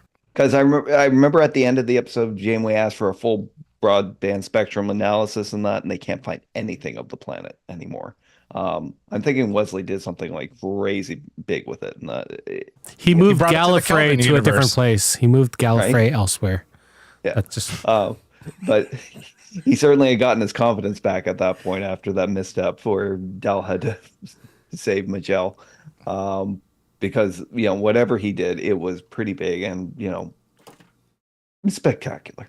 I love the way this ended, especially on the beach. And you're right. If this had actually broadcast in a regular format instead of dumping all, this would have been a great way of ending the first half of the season. Yeah, agreed. Giraffe?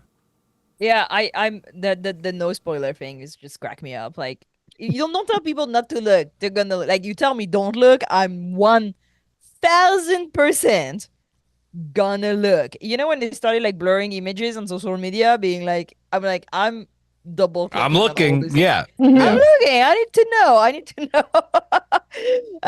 I was kind of. I'm like, I don't know. I was not convinced by what Dal sees. I mean, I know it's important for him and so on. I was kind of disappointed at his reaction mostly because again, it's Dal. He's back on his bullshit.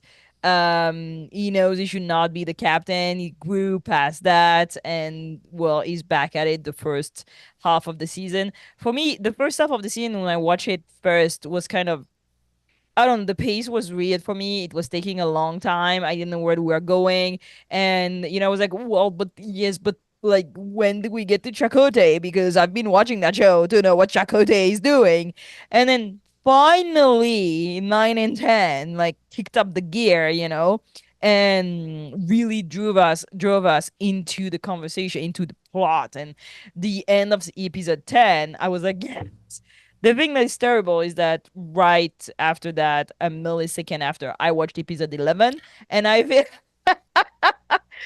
would have loved, and I think we all say that, but seeing episode week to week, first of all, they're fresh in my head, and the excitement of seeing this episode is fresh in my head, and I share my excitement. I'm like, oh my god, I want to know what's happening next week, and having watched all of this in March and commenting on them now when I've watched them already 7 times in the between, I feel the binging system is not for Star Trek, in my opinion. I don't think so either.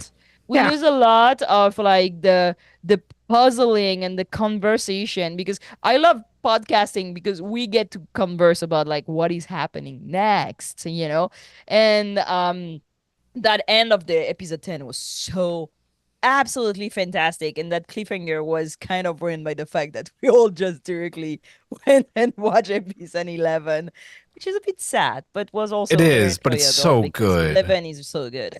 Yeah. I know it's your turn, MC. I want to talk. I want to talk about the binging thing real quick because I think like when they first announced, okay, it's all going to be all at once. I was like, oh, and now it's like doing these shows and doing like them pre-recorded, like we've been doing too. It's just like it's not the same. It's just not one. As podcasters, let me tell you, it did make our lives extremely difficult to try and like push so much content out at once.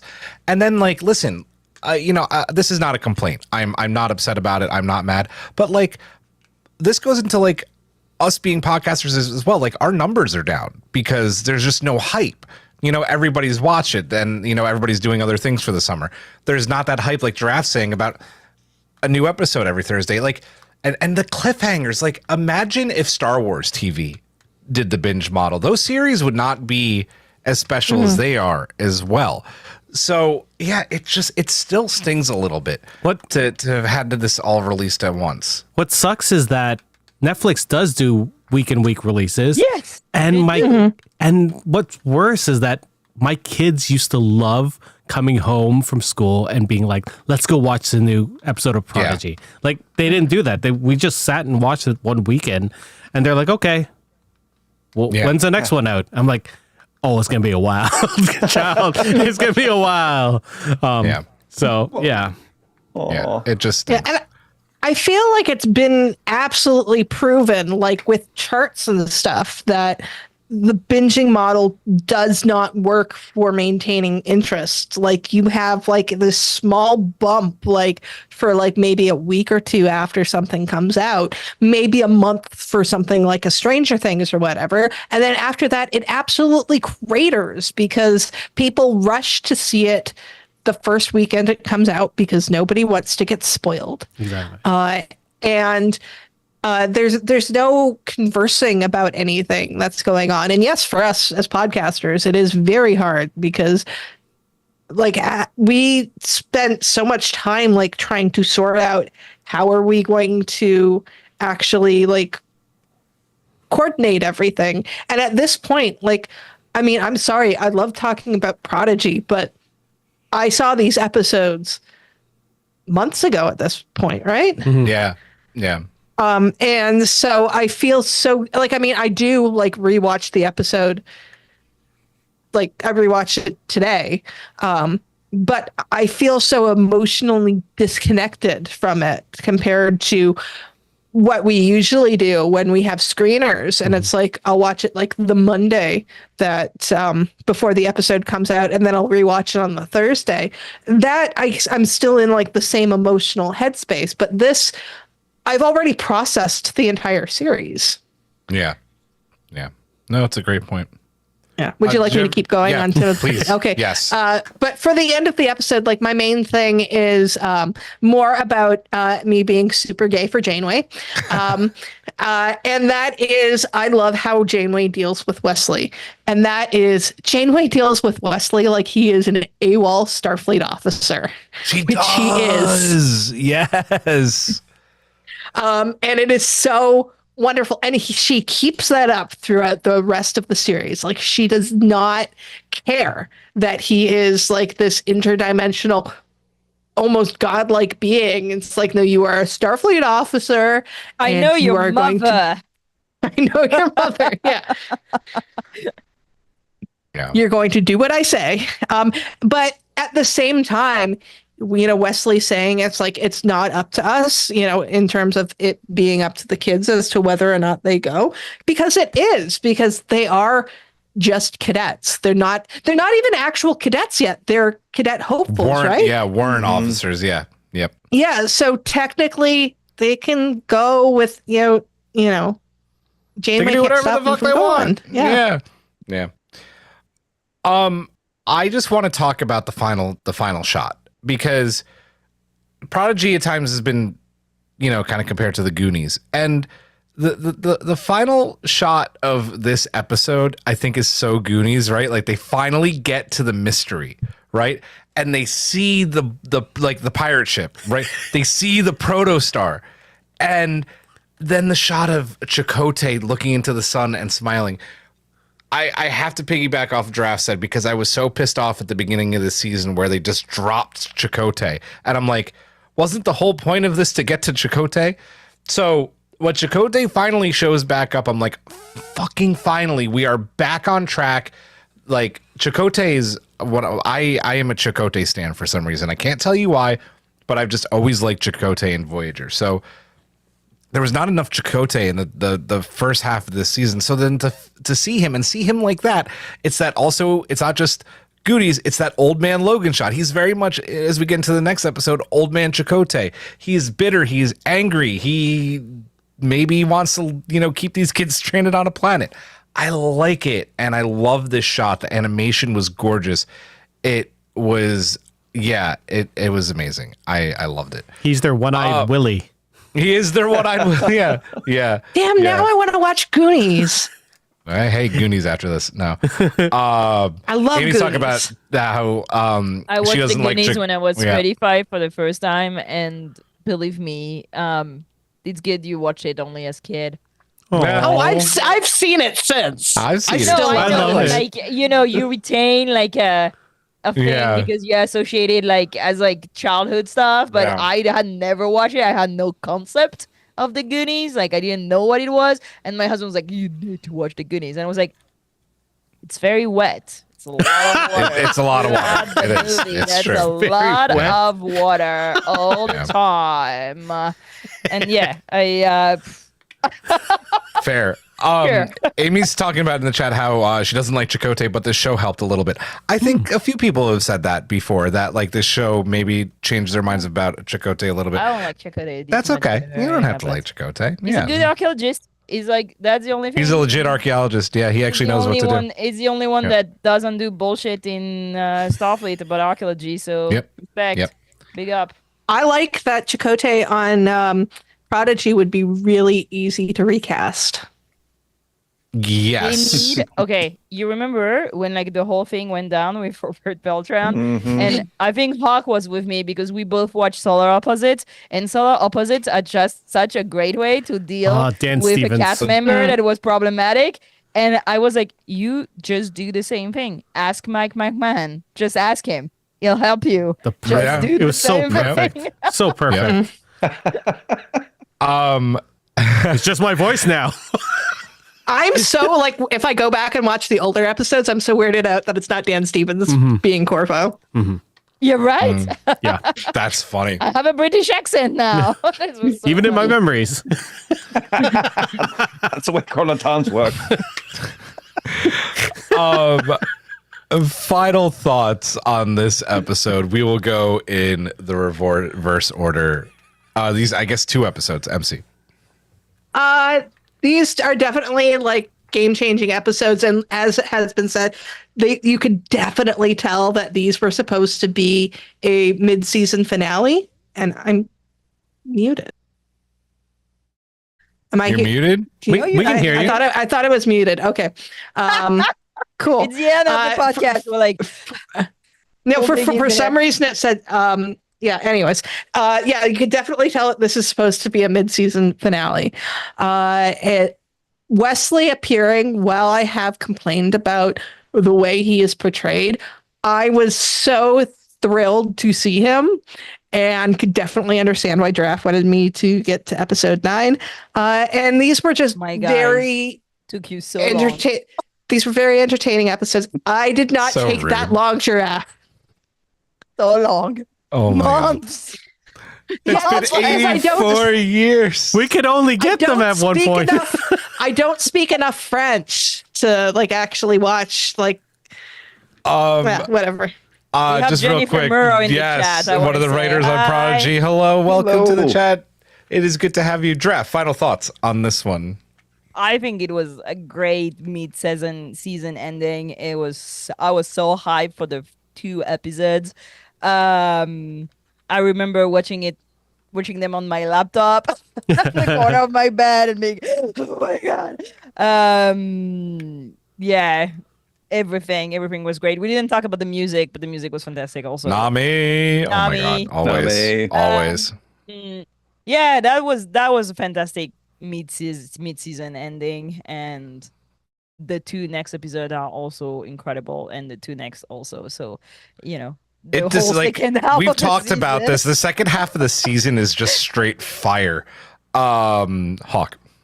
While it might not be about the destination and more about the journey and that, at least this destination was well worth the journey, because like I thought these were incredible couple episodes that it blew me away that they went in this direction. With Wesley, the travelers, everything that we saw, and like this incredible like enemy in the loom was something we really haven't seen in the Star Trek before. So thumbs up to both these. These really flowed nicely together. Eric. I don't think my jaw has dropped so much in a Prodigy episode than these 2 episodes. And it was such a blast. It was gorgeous, like always. It felt like watching a mini movie. Like I thought that this mid-season was, if I saw this on the big screen, and I did because I projected it, I would have died happy. Like this is one of those shows that if they had movie screenings, I would totally go see it. Like it's gorgeous. Oh, It 1000%. sounds so great. Like the sound design, the music, everything's just top notch on the show.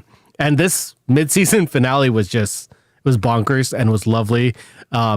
We got to see Janeway return to form, not to return to form. She was in form all season, but return to Ellen Ripley form. And Like I loved it. I loved it so much. It was so much fun. And that last shot, like Julian said, it's gorgeous. And I fucking adore that last shot. if there was a 6-month break between that, I would have been like so angry, but I would have been so happy. So much still. about this. Yeah. Like, oh my god. See, and that's the thing. Not to go off on this one more time, but I am going to go off on this one more time. One of the things that I miss about doing these episodes live every week is what we're doing right now. Like what we would have done when we all joined the Zoom and be like, "Holy shit, guys!" or have those holy shit moments in our group chat. Like we just don't have. Like we had it initially, but now it's just like, okay, we're going through the motions and recording it. Not that we're not having fun. We're having a blast. But there's that lack of like, holy shit, like I can't What's believe going to happen we're all next? witnessing It was that community, like, right? For us, Yeah. like even when we got screeners, we would watch one at a time, and then we would chat about it. Like even for this, like we have that spoiler chat in our section, but it was always like me and then Julian would one day do and then people would like one in at like it felt off. It was sad, sort of sad, but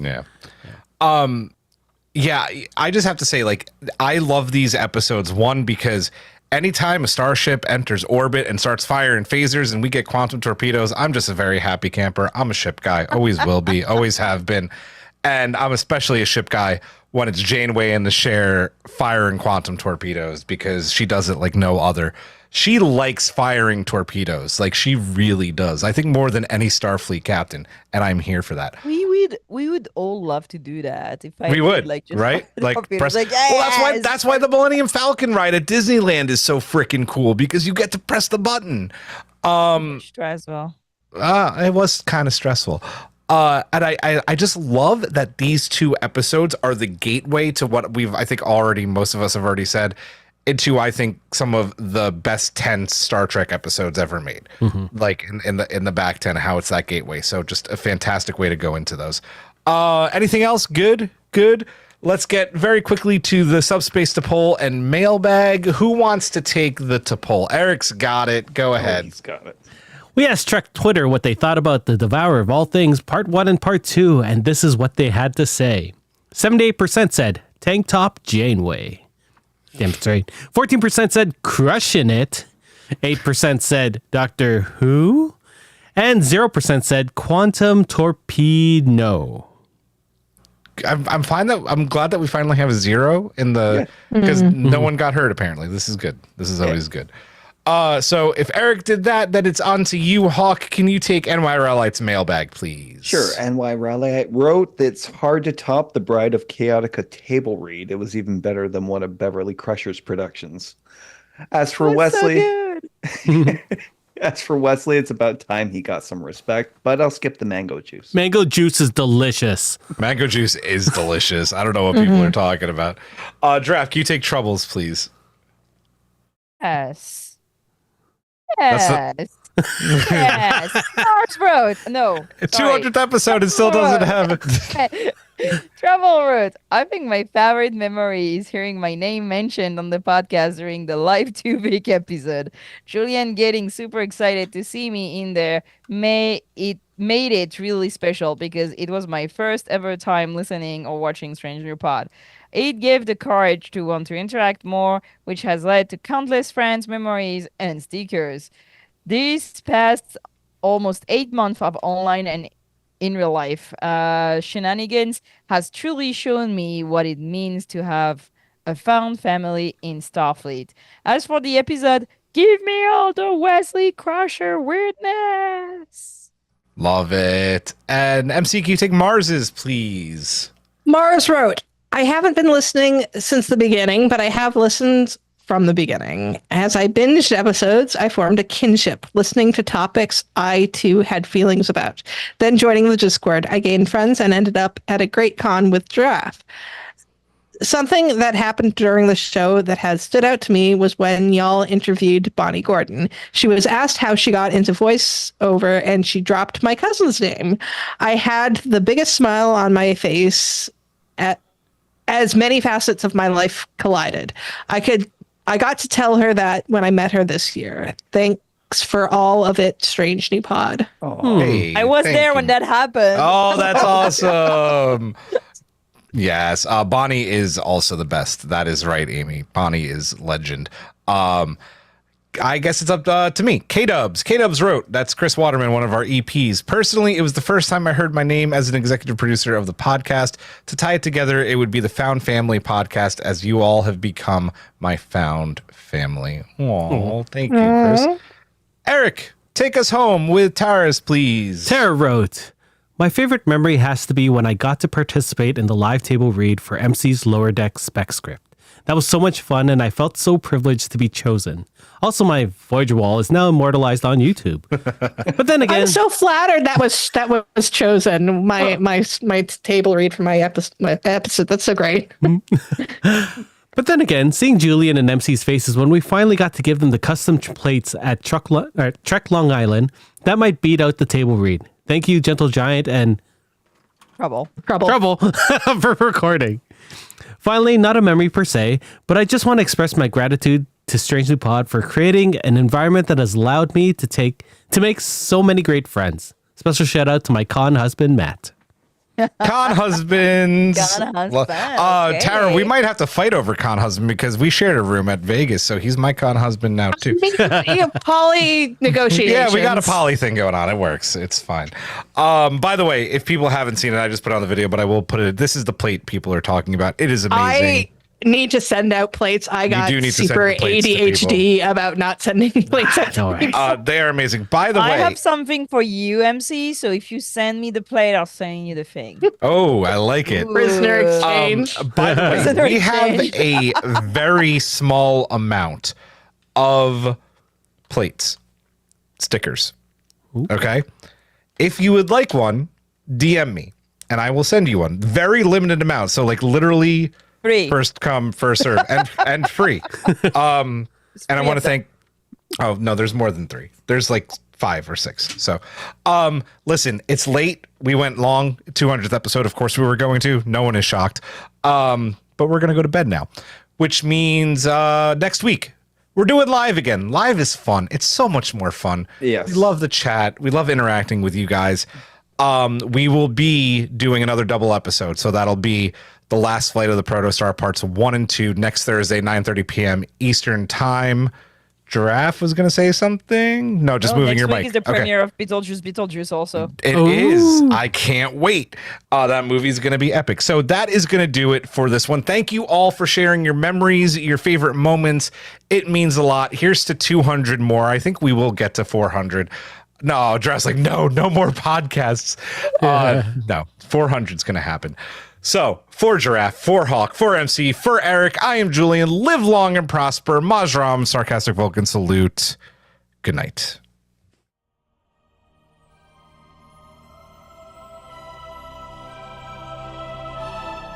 Thanks for beaming into our podcast today.